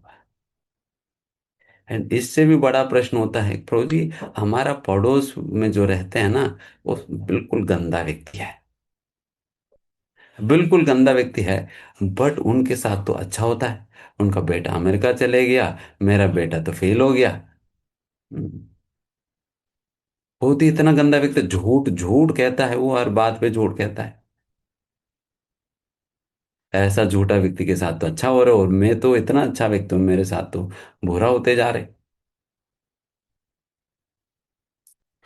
तो why do good things happen with bad people and why do bad things happen with good people? कई बार लोगों के ये प्रश्न होता है। तो what is all of it? तो ये चर्चा करेंगे। एंड इसमें ये भी चर्चा करेंगे how to actually come out of this karmic cycle. जो कार्मिक साइकिल जो बनते जा रहे हैं, तो how can one actually escape out of it? What is this an escape route? है ही क्या इससे निकलने का? एंड इसमें ये भी चर्चा करेंगे हम किस प्रकार से कार्मिक साइकिल्स क्रिएट करते जा रहे हैं, कैसे क्रिएट करते जा रहे हैं, and क्या किया जाए जिससे हम इस कार्मिक साइकिल्स को हम आगे ना बढ़ा सके। तो इस तरह चर्चा करेंगे। एंड कई बार लोग कहते हैं प्रो जी, मतलब प्रो जी ये व्रत करने पे वो हमारा कर्म, वो पंडित जी ने कहा कि प्रो ये दान दे दो, दान देने पे तुम्हारा ठीक हो जाएगी। वो ग्रह थोड़ा सा उल्टा पड़ा हुआ है, वो सीधा हो जाएगी। हम्म, ये अंगूठी पहन लो। बिल्कुल तुम्हारा सारा ग्रह हुआ सार मतलब हो जाएगी।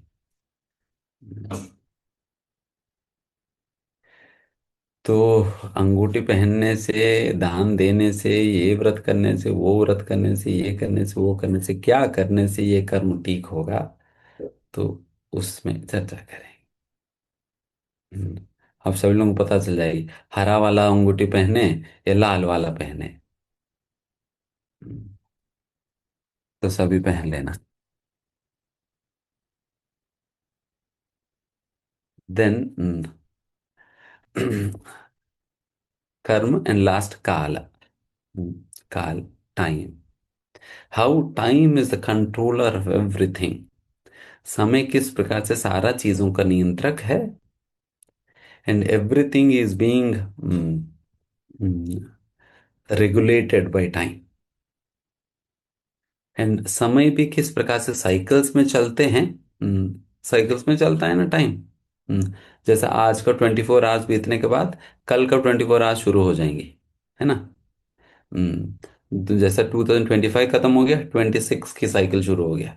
26 की साइकिल खत्म हो जाएगी, 27 की साइकिल शुरू हो जाएगी। तो उस प्रकार से time always runs in cycles. And किस किस प्रकार से साइकिल्स होता है। एंड टाइम का रिलेटिव एग्जिस्टेंस है।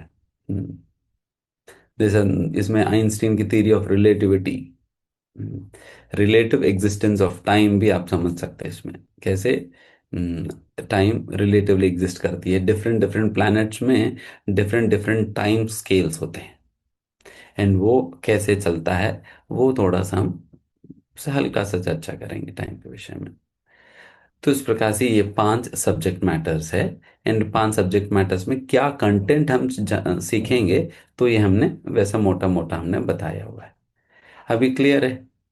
हम्म, भूख बढ़ा आप लोगों को नहीं बढ़ा?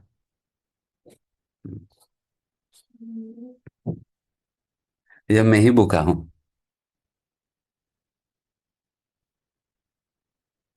Good. And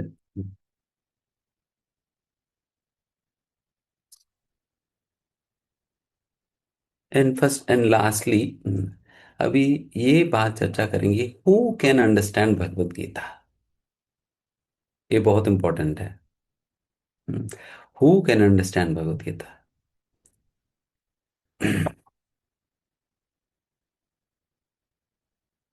C, first thing, one cannot understand Bhagavad Gita by scholarship. कोई बहुत बड़ा पंडित होने से भगवत गीता तो नहीं समझ सकेगा। इसलिए भगवत गीता को समझने के लिए ना कि आपको बहुत बड़ा संस्कृत की विद्वान होने की जरूरत है, हम्म, ना हम बहुत बड़ा आईआईटी आईएम से पास आउट होने की जरूरत है। हम्म, तो फिर असलियत में भगवत गीता को अध्ययन करके समझने के लिए क्या क्वालिफिकेशन की जरूरत है, वो हम चर्चा करेंगे इसमें। एंड कौन सा ऐसा व्यक्ति है जो भगवत गीता को सही में समझ सकता है। तो ये हम चर्चा करेंगे। तो इसमें मैं बताने, इसके विषय में आगे चर्चा करने के पूर्व मैं एक छोटा सा स्टोरी में बताता हूँ। सुनेंगे सभी स्टोरी? ये स्टोरी ये काल्पनिक नहीं है, it is real time story है। एक समय पर श्री चैतन्य महाप्रभु जब दक्षिण भारत यात्रा कर रहे थे, करते करते वो पहुंच गए थे श्रीरंगम। और श्रीरंगम में वहां पर श्री रंगनाथ जी का दर्शन करके वहां पर कीर्तन नृत्य करते हैं। फिर करने के उपरांत जब वापस लौट रहे होते, उस समय से चैतन्य महाप्रभु के बहुत ही अद्भुत दृश्य उन्हें दिखाई देता है। क्या होता है कि somebody कोई एक ब्राह्मण जो है, वो बैठकर वो भगवत गीता पढ़ रहे थे। गीता पढ़ रहे थे। एंड वो बेचारे उनको वो बहुत ज्यादा पढ़ा लिखा नहीं है, जिसके कारण वो बहुत स्पष्ट रूप से उसको सही मीटर के साथ सही प्रकार से वो उच्चारण नहीं कर पा रहे थे। और उनकी गलत सलत उच्चारण को देखकर कई और पंडित लोग जो है वो सामने खड़े होकर वो हंस रहे थे। तो ऐसा दृश्य चेतन महाप्रभु ने देखा।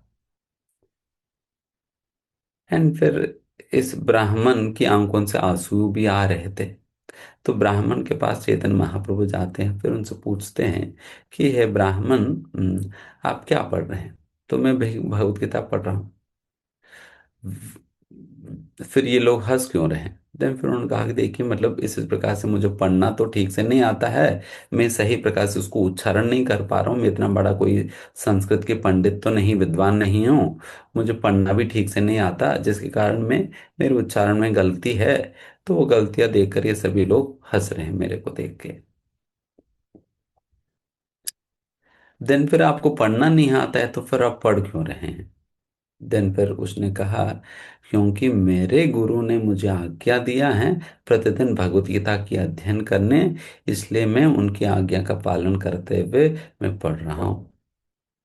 तो अच्छी बात है फिर। हम्म। तो अभी ये बात बताओ, कि आप रो क्यों रहे हैं? आपके आंखों से आंसू क्यों आ रही है?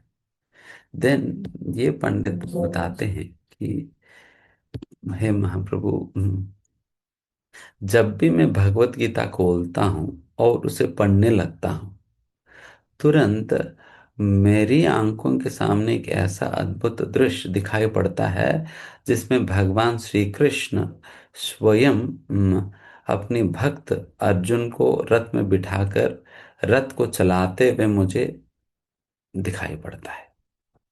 जैसा ये दृश्य मुझे दिखता है, भगवान श्री कृष्ण के अपने भक्तों के प्रति भक्त वात्सल्यता को देखकर, उनकी प्रेम को देखकर, कृष्ण पूर्ण पुरुषोत्तम भगवान है, अनंत कोटि ब्रह्मांडों का नायक, एक भारत देश का प्रधानमंत्री होने मात्र से हम कितना उनको इज्जत देते हैं।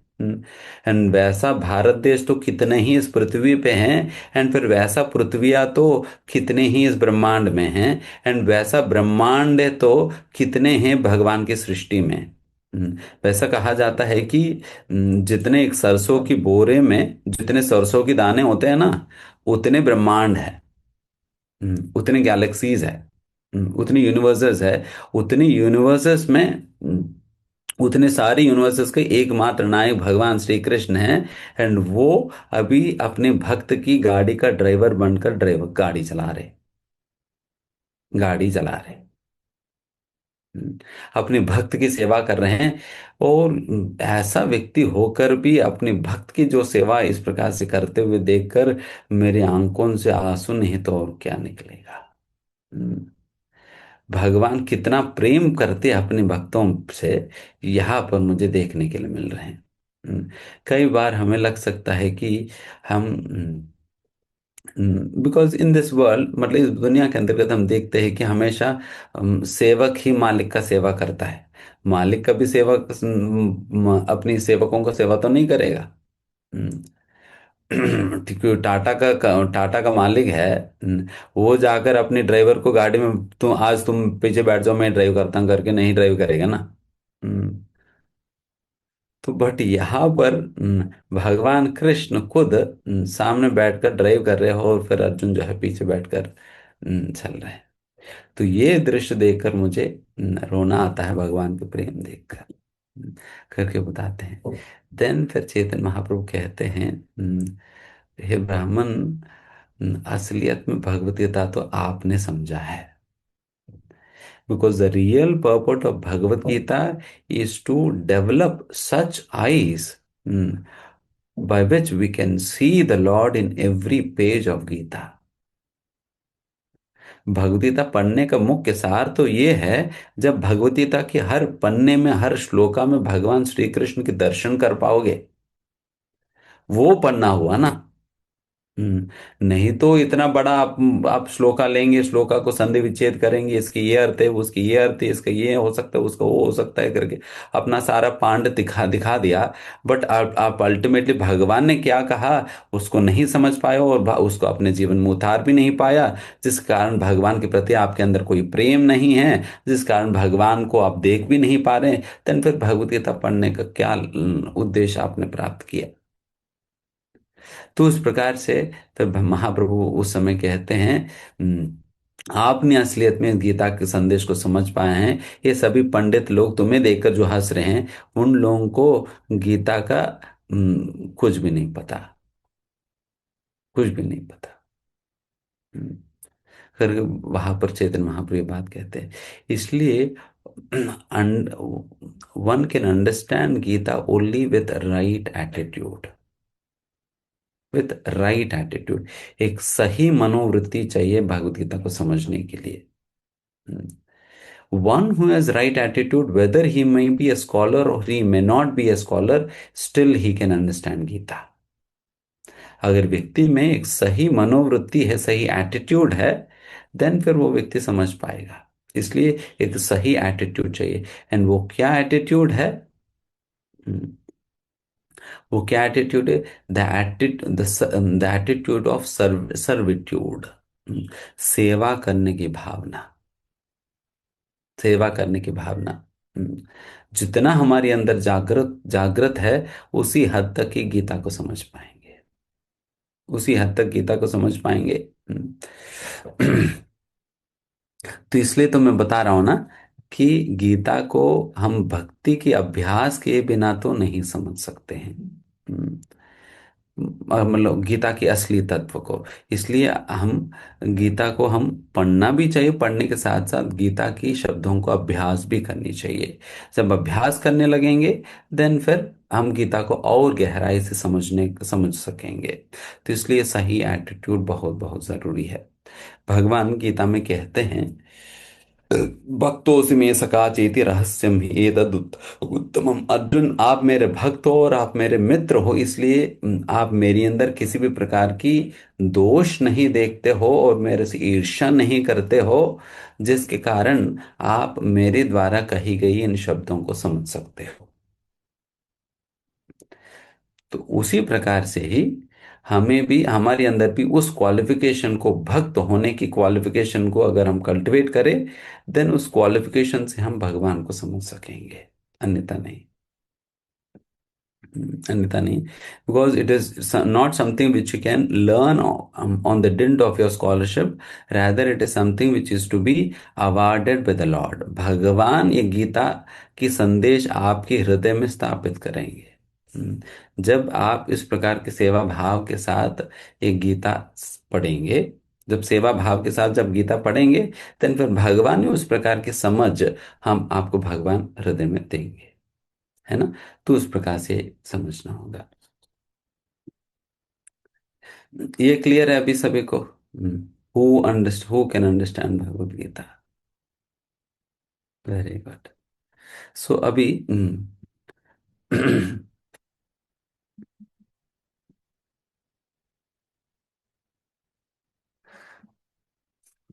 आई just start of first chapter.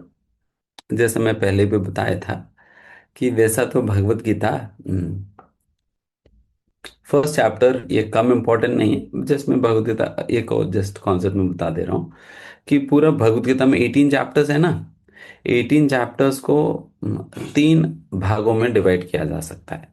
First 6 chapters, middle 6 chapters and last 6 chapters.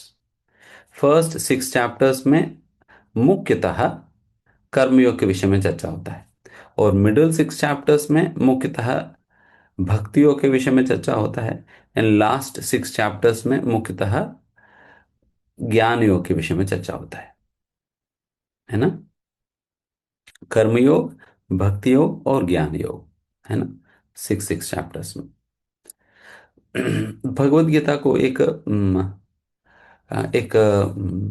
Diamond की बॉक्स से तुलना, एक ज्वेल बॉक्स से तुलना किया जाता है। एक नेकलेस की बॉक्स होता है ना, नेकलेस की बॉक्स, नेकलेस की बॉक्स से तुलना करते हैं। नेकलेस की बॉक्स की एक ढक्कन होता है एंड एक बेस होता है। तो इस प्रकार से यहाँ पर बेस जो है वो है कर्म योग, एंड जो ढक्कन है वो ज्ञान योग है। एंड बॉक्स खोलने पर आपको अंदर सुंदर सा नेकलेस होगा, एंड वो नेकलेस क्या है, वो भक्ति योग है। नेकलेस भक्ति योग है। एंड हर कोई नेकलेस में एक डायमंड होता है ना, बीच में बड़ा सा डायमंड। वो डायमंड जो है भगवत गीता का सार रूपी श्लोका है, जिसे हम एक श्लोक की भगवत मतलब पूरा भगवत गीता का एक श्लोका में समराइज किया जाता है। ये भगवत गीता की 9 चैप्टर में 34 श्लोका में आता है। हम्म, मन मना भव मद भक्तो मद्याजी माम नमस्कुरु माम ये सत्यम ते प्रतिजानो प्रियोसि में। तो इस प्रकार से पूरा भगवत गीता का सार माना जाता है, ये वो डायमंड है। तो इस प्रकार से ये ज्वेल बॉक्स में सबसे महत्वपूर्ण एलिमेंट क्या है, ये नेकलेस है। एंड नेकलेस क्या है, भक्ति योग है। तो इसलिए भक्ति योग सबसे महत्वपूर्ण अ, हिस्सा है ये पूरा भगवत गीता के अंतर्गत। ये उदाहरण हमारी आचार्य ही देते हैं, है ना। तो इस प्रकार से अभी फर्स्ट चैप्टर के विषय में अगर कहें, हमारे पास 7 मिनट्स है, मैं just summarise the first chapter. जैसे मैंने कहा, फर्स्ट चैप्टर ये कोई कम इम्पोर्टेंट नहीं है, रैदर बिकॉज फर्स्ट चैप्टर को हम प्रॉपरली पढ़ने पर आपको इस पूरा भगवत गीता किस वजह से कहा जा रहे हैं, एंड भगवत गीता का क्या प्रॉब्लम स्टेटमेंट है, क्या क्वेश्चन है जिसकी आंसर भगवान श्री कृष्ण दे रहे हैं। तो अर्जुन ने कौन सा ऐसा प्रश्न पूछ दिया जिसके लिए भगवान श्री कृष्ण पूरा इतना कुछ गीता की संदेश सुनाना पड़ा। तो ये सारा चीजें जो है हमें फर्स्ट चैप्टर में हमें प्राप्त होता है। इसलिए फर्स्ट चैप्टर अच्छा से अध्ययन करेंगे, देन आपको प्रॉब्लम स्टेटमेंट क्वेश्चन समझ आएगा।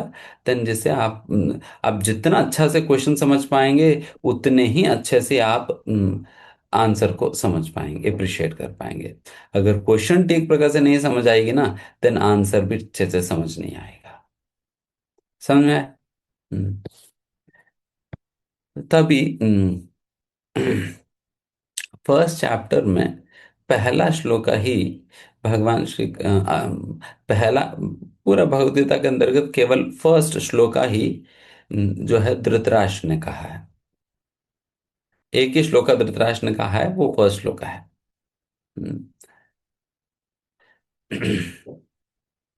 एंड वो श्लोक है, धृतराष्ट्र उवाच धर्म क्षेत्रे कुरुक्षेत्रे समवेतयोत्सव मामका पांडवाश्चैव किम कुर्वता संजय। तो इसमें धृतराष्ट्र कह रहे हैं कि धर्म क्षेत्र कुरुक्षेत्र नामक धर्म भूमि में मेरे पुत्र और पांडुराज के पुत्र ये दोनों एकत्रित होकर वो क्या कर रहे थे।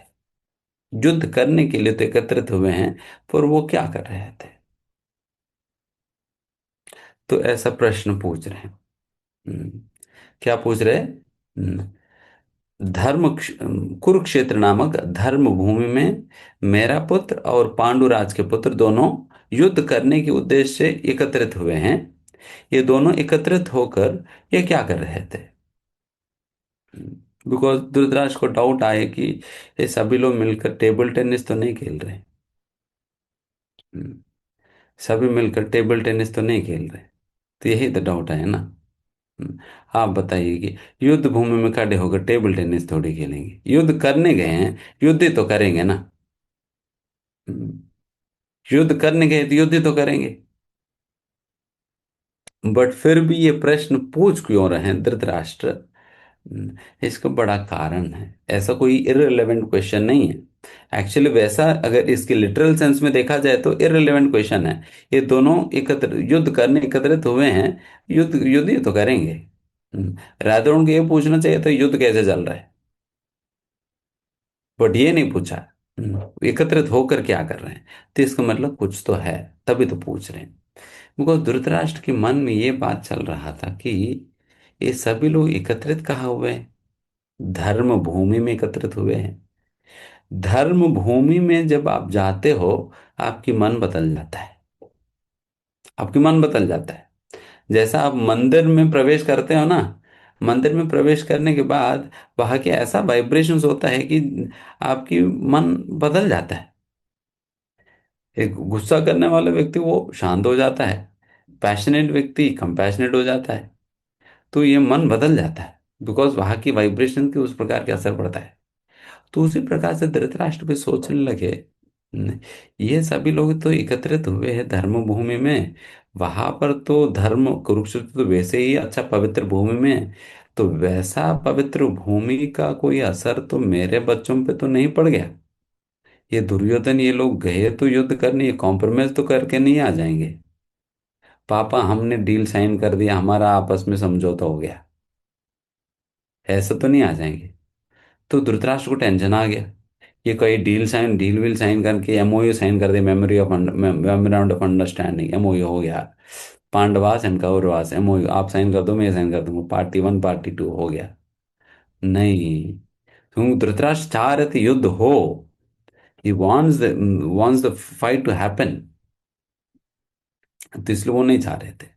एंड दूसरी और उनको ये भी डाउट लग रहा था, हम्म, हमारे पांडव तो वैसे ही सज्जन है, और वैसा सज्जन व्यक्ति धर्म भूमि में जाने के बाद हो सकता है वहां की भूमि का असर इन लोगों के ऊपर भी पड़कर ये लोग कह दे कि ये युद्ध बुद्ध क्या करना है, युद्ध ही करना ही छोड़कर हम चले जाते हैं।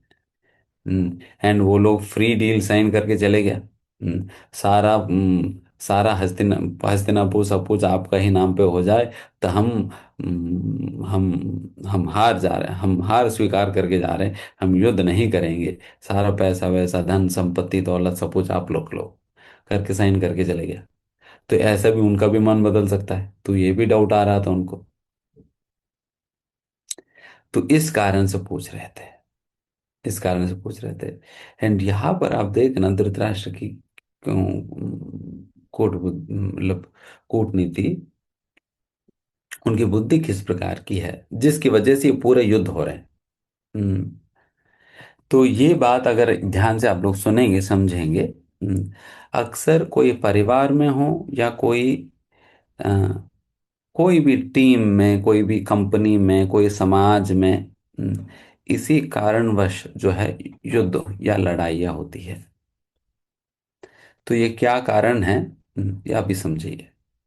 ये धृतराष्ट्र की ऐसा गलत मेंटालिटी है जिसके कारण इस प्रकार से हुआ। एंड कौन सी ये गलत मेंटालिटी है? ये सेपरेटिस्ट मेंटालिटी है धृतराष्ट्र की, जिसके कारण, वो सेपरेटिस्ट मेंटालिटी के कारण ही ये पूरा ये युद्ध कौरव और पांडवों के बीच में युद्ध जो है हो रहा है। एंड सेपरेटिस्ट मेंटालिटी का मतलब ये होता है कि कुछ लोगों को अपना मानकर कुछ लोगों को पराय मानना, ये मेरा है ये पराय है। इस प्रकार की जो पार्शियलिटी जो करते हैं ना, इस प्रकार की जो सेपरेटिस्ट मेंटालिटी की धारण जब हम करते हैं, किसी को अपना मानकर किसी को पराय मानने लगते हैं, एंड फिर जैसा ये बात आपके मन में घुस जाता है, तुरंत आपकी एक्शंस में वो दिख जाएगी। वो आपके एक्शन, अगर आपकी थॉट प्रोसेस में उस प्रकार की माइंडसेट है, ये मेरा ही ये पराय है करके, तुरंत आपकी डीलिंग्स में वो दिख जाएगी। एंड जैसा आपकी डीलिंग्स में वो आ जाता है, तुरंत सामने वाला व्यक्ति को पता चल जाता है ये जो है इनको अपना मान रहे, मुझे जो है अपना नहीं मानता। एंड फिर जिसने समझा कि ये व्यक्ति मुझे अपना नहीं मानता है, वो डेफिनेटली दूसरे व्यक्ति के प्रति एक प्रकार की ईर्ष्या कैरी करेगा ना। ईर्ष्या कैरी करेगा। अरे इनको तो ज्यादा प्रेम मिलता है, मुझे नहीं मिलता। कई बार बच्चे कंप्लेन करते हैं ना, माँ मतलब आपको तो बड़े भाई से ही ज्यादा प्रेम है। हम्म, हर बार रसगुल्ला उन्हें खिलाते हो। हम्म, जब भी कोई खिलाना खरीदना है तो उन्हीं को खरीद कर दे देती हो, मुझे कुछ नहीं देती। हम्म, क्या पार्शियलिटी करती हो। तो वैसा होता है ना। हम्म, तो यही बात होने लगता है। अगर माइंड में वो बात है, किसी को फेवर करना, किसी को फेवर नहीं करना, किसी को अपना मानना, किसी को पराया मानना, देन आपकी डीलिंग्स में वो दिखेगा। डीलिंग्स में दिखेगा तो देन फिर उन दोनों के आपस में वो ईर्ष्या शुरू हो जाएगी। ईर्ष्या शुरू हो जाएगी। हम्म, तो यहाँ पर यही हुआ, क्योंकि शुरुआत से ही धृतराष्ट्र हमेशा कौरवों को अपने पुत्र मानते थे एंड पांडवों को पराये मानते थे, जिसके कारण धृतराष्ट्र का हमेशा डीलिंग्स उनके उस प्रकार से ही रही है, कौरवों के साथ एंड पांडवों के साथ। उनको मतलब उनको बिल्कुल पता था दुर्योधन गलत कर रहे हैं। उनको बिल्कुल पता था, ऐसा नहीं कि धृतराष्ट्र को नहीं पता। एक बात तो विदुर जी कहते हैं धृतराष्ट्र से, धृतराष्ट्र कहते कि मुझे मुझे भी तो पता है ना ये गलत कर रहे हैं करके, बट फिर भी मैं क्या करूं। मेरे पुत्र ही जब इस प्रकार से कहता है, मैं बाध्य हो जाता हूं उनके बात मानने के लिए।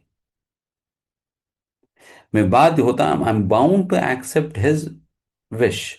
उनकी इच्छाओं को मानने में मैं बाध्य हो जाता हूं, इसलिए मैं कुछ कर नहीं पा रहा। इसको कहते हैं ब्लाइंड अटैचमेंट। ब्लाइंड अटैचमेंट, अंध आसक्ति।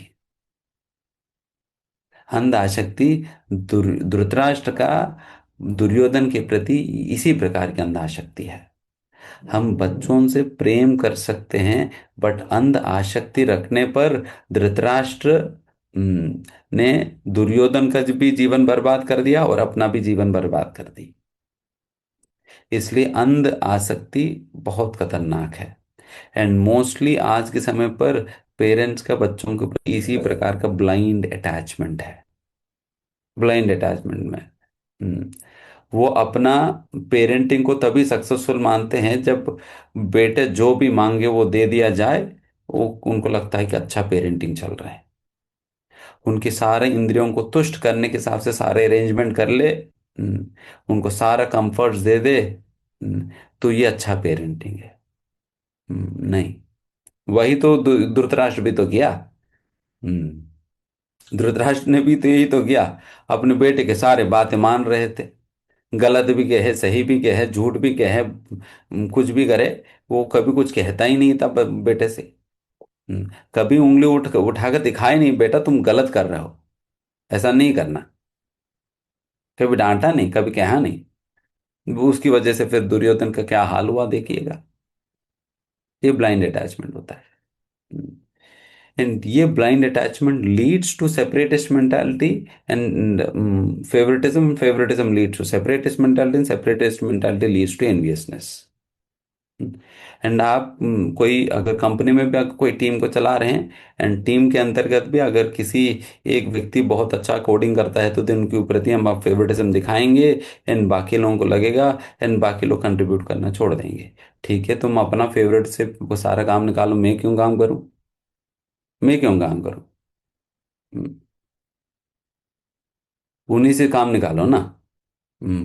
आपका फेवर है, फेवरेट है, तो बाकी लोग कोऑपरेट करना छोड़ देंगे। हम्म, इसलिए फेवरेटिज्म, सेपरेटिस्ट मेंटालिटी ये बहुत हम्म, खतरनाक है। एंड इसी के कारण ये पूरा कुरुक्षेत्र युद्ध होने जा रही है। तो उसी प्रकार से एंड वैसे ही मेंटालिटी यदि हम अपने परिवार में, अपनी कंपनी में, अपने समाज में, अपने देश में अगर लेकर चलेंगे, उसी प्रकार से ही हमारी वजह से उन स्थानों पर युद्ध होने होगा ही होगा। युद्ध होगा ही होगा। है ना। तो ये शिक्षा हम ये पहला श्लोक से हम सीख सकते हैं। ठीक है, तो फिर यहाँ पर हम समाप्त करते हैं आज के सेशन। एंड फिर कल बाकी जो पहला अध्याय हम पूरा करेंगे, फिर सेकंड चैप्टर हम चर्चा करेंगे। Okay, thank you for your time. Hare Krishna Hare Krishna. Class खत्म हो गई। Hare Krishna. Thank you so much प्रभु जी फॉर योर टाइम। हम सभी जानते हैं कि प्रभु जी का दिनचर्या बहुत व्यस्त होती है। प्रभु जी के दिनचर्या की शुरुआत अर्ली मॉर्निंग आवर्स में 3:30 3 बजे के आसपास होती है, और सारा दिन प्रभु जी भिन्न भिन्न कार्यक्रमों में व्यस्त होते हैं। तो इतनी भिन्नता के बाद भी प्रभु जी का कन्विक्शन है कि प्रभु जी हमारे जैसे फॉलन सोल्स को सही रास्ता दिखाने के लिए इतना प्रयास कर रहे हैं। तो आइए हम सभी एक बार हरे कृष्ण महामंत्र का उच्चारण करते हैं, प्रभु जी का आज के सत्र के लिए धन्यवाद करते हैं, और उसके बाद प्रभु जी आदेश कहेंगे तो आज के सत्र से संबंधित हम कुछ डाउट्स प्रभु जी से क्लियर करवाने का प्रयास करेंगे। हरे कृष्णा कृष्ण कृष्ण हरे हरे, हरे राम राम राम हरे हरे। प्रभु जी, can we have few doubts today? हाँ, yes. Thank you so much. तो आज के सत्र से संबंधित कुछ भी आपके प्रश्न हैं, कुछ भी डाउट्स हैं, तो प्लीज अपना इलेक्ट्रॉनिक हैंड रेस करें। मैं आपको अनम्यूट करूंगा और आप अपना प्रश्न प्रभु जी से पूछ सकते हैं। शशांक कश्यप प्रभु जी, प्लीज अनम्यूट करें, अपना प्रश्न पूछें। संभव हो तो प्लीज कैमरा को ऑन करें। हरे कृष्ण प्रभु जी। एक्चुअली मेरा क्वेश्चन था कि जैसे आप बता रहे थे कि गीता में भी कहा गया और मैंने सुना भी है कि भगवान को सब कारणों का कारण कहा गया है, like he is the cause of all causes. लेकिन ऐसे प्रभु जी, ऐसे हम लोग को कंफर्मेशन कैसे मिला है कि वही गॉड है? उन्होंने खुद को डिक्लेयर किया है कि वो गॉड हैं। अभी अगर कोई जैसे उन्हीं की तरह अगर कोई बहुत पावरफुल कोई इंसान आता है, मतलब वो एक्चुअली में बहुत ज़्यादा पावरफुल थे, तो ऐसा अगर कोई पावरफुल आते हैं और वो खुद को डिक्लेयर करते हैं, तो क्या मतलब हम लोग को कैसे कंफर्म कर पाएंगे हम लोग कि हाँ वही गॉड हैं, वही सुप्रीम गॉड हेड हैं?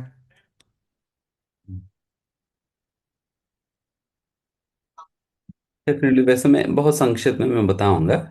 फिर बिकॉज लेटर ऑन जब हम ईश्वर के विषय में चर्चा करेंगे ना, देन फिर थोड़ा सा और डिटेल में होगा।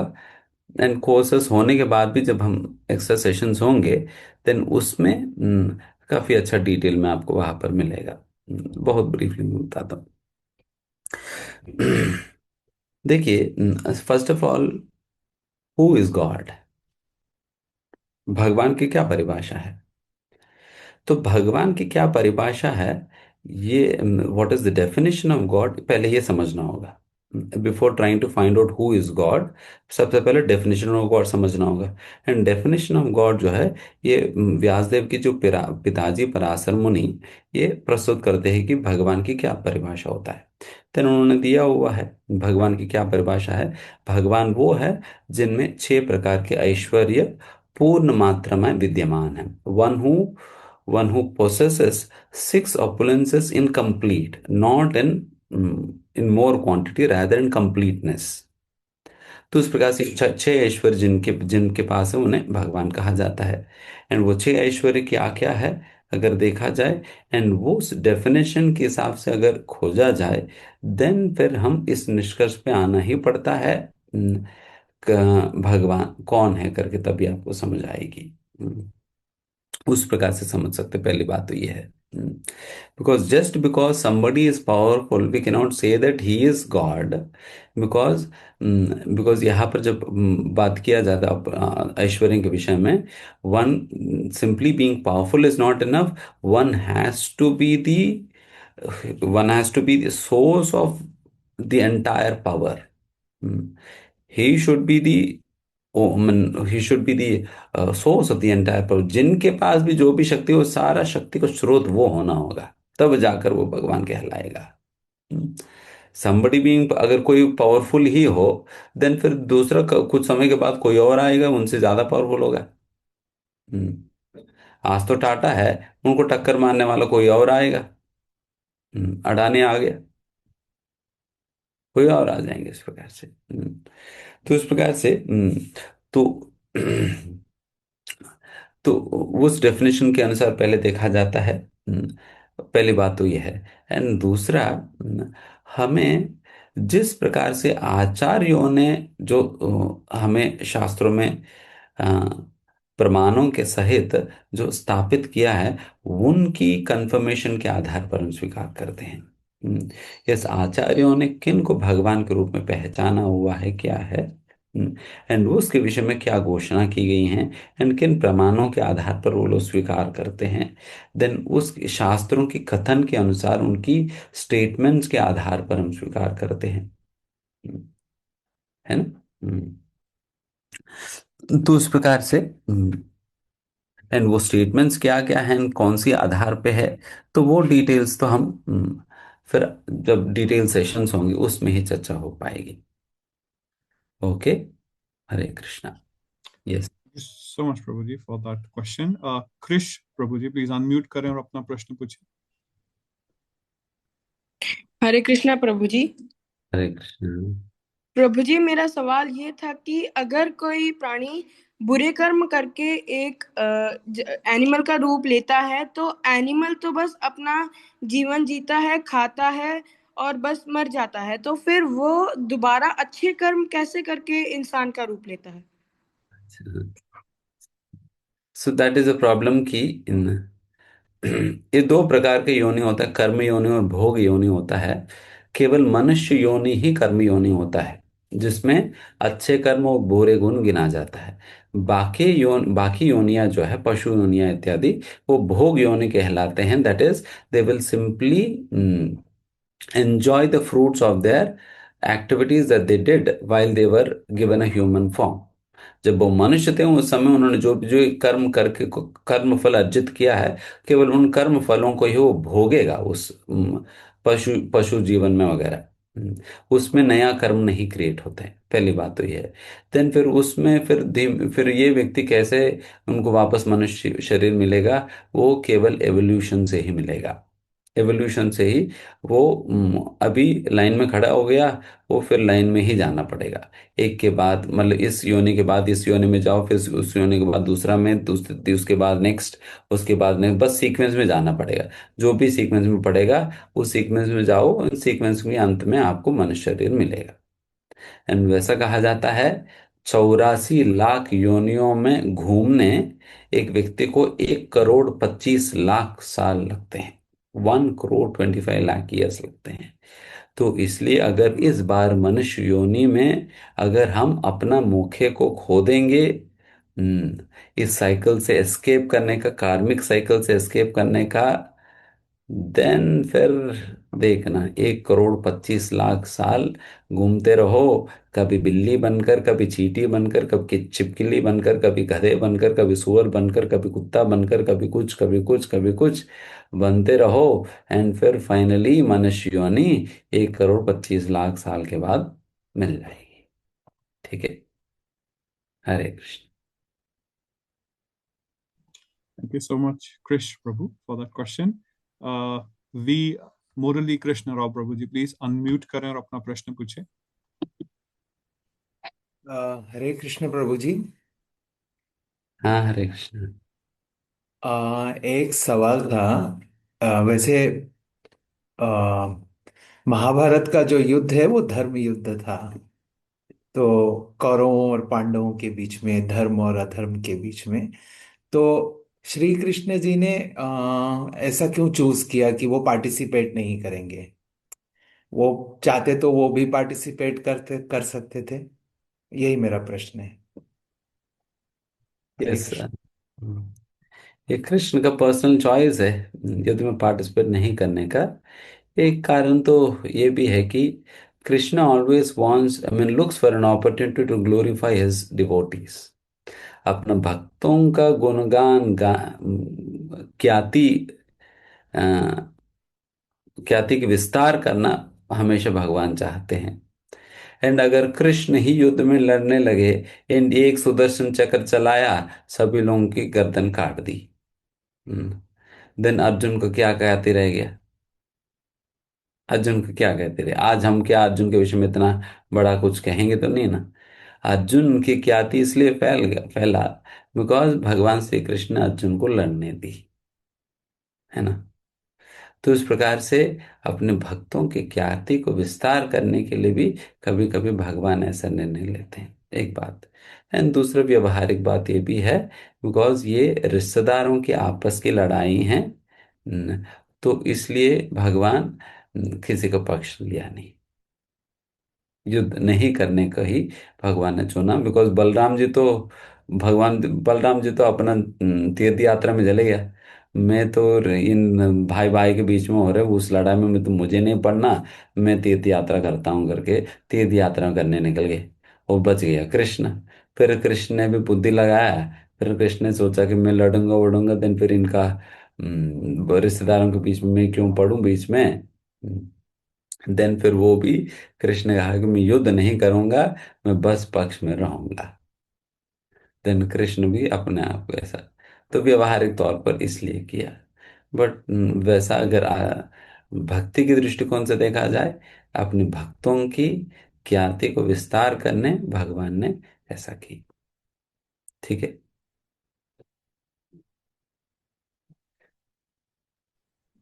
Hope that answers your doubt, Prabhuji.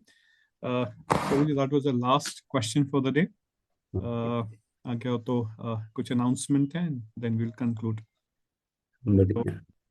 नमस्कार प्रभु जी। आइए हम सभी पुनः एक बार हरे कृष्ण महामंत्र का उच्चारण करते हैं। प्रभु जी का आज के सत्र के लिए धन्यवाद करते हैं और साथ ही प्रण लेते हैं कि हम इस कोर्स को जरूर कंप्लीट करेंगे। कल की क्लास और आने वाले 8 दिनों तक और जो क्लासेस होंगी उन सभी को रेगुलरली अटेंड करेंगे।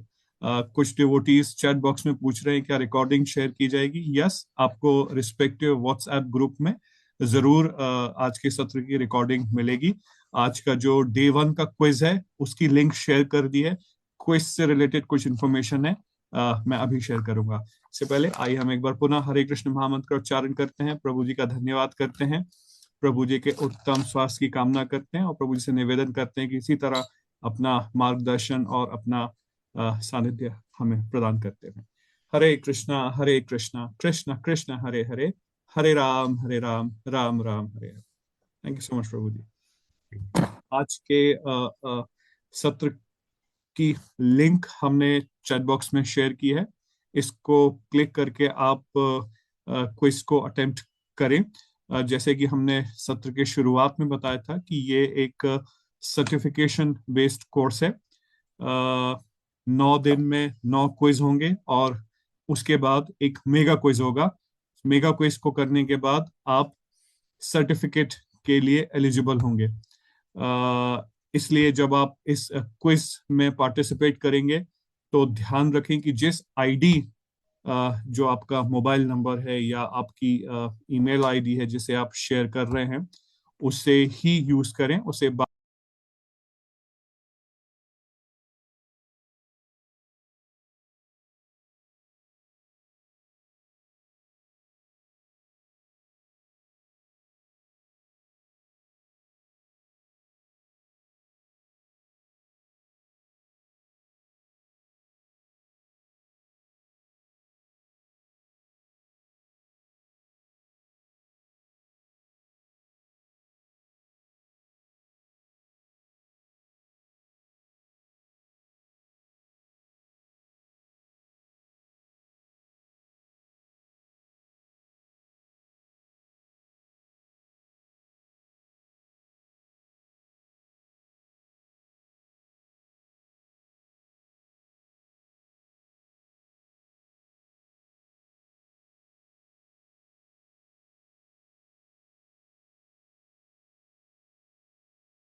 हरे कृष्ण, क्षमा कीजिएगा, आई बिलीव शायद मेरा नेटवर्क ग्लिच कर गया था, इसके लिए मैं आप सभी से क्षमा याचना करूंगा।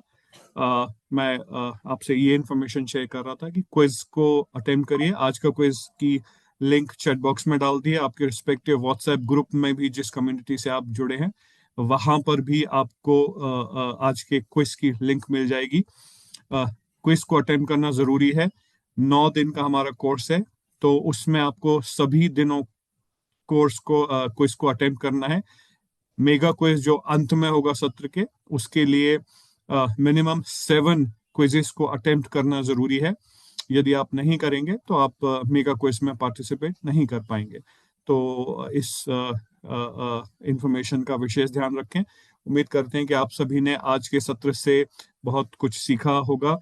वैसे तो आज हमने सेटिंग द सीन जिसे हम कहते हैं, हमने आने वाले 8 दिनों में एक कोर्स किस तरह से जाएगा, हम क्या सीखेंगे, हमारी सीखने के लिए, अध्ययन के लिए अप्रोच क्या होनी चाहिए, इसके विषय में चर्चा की।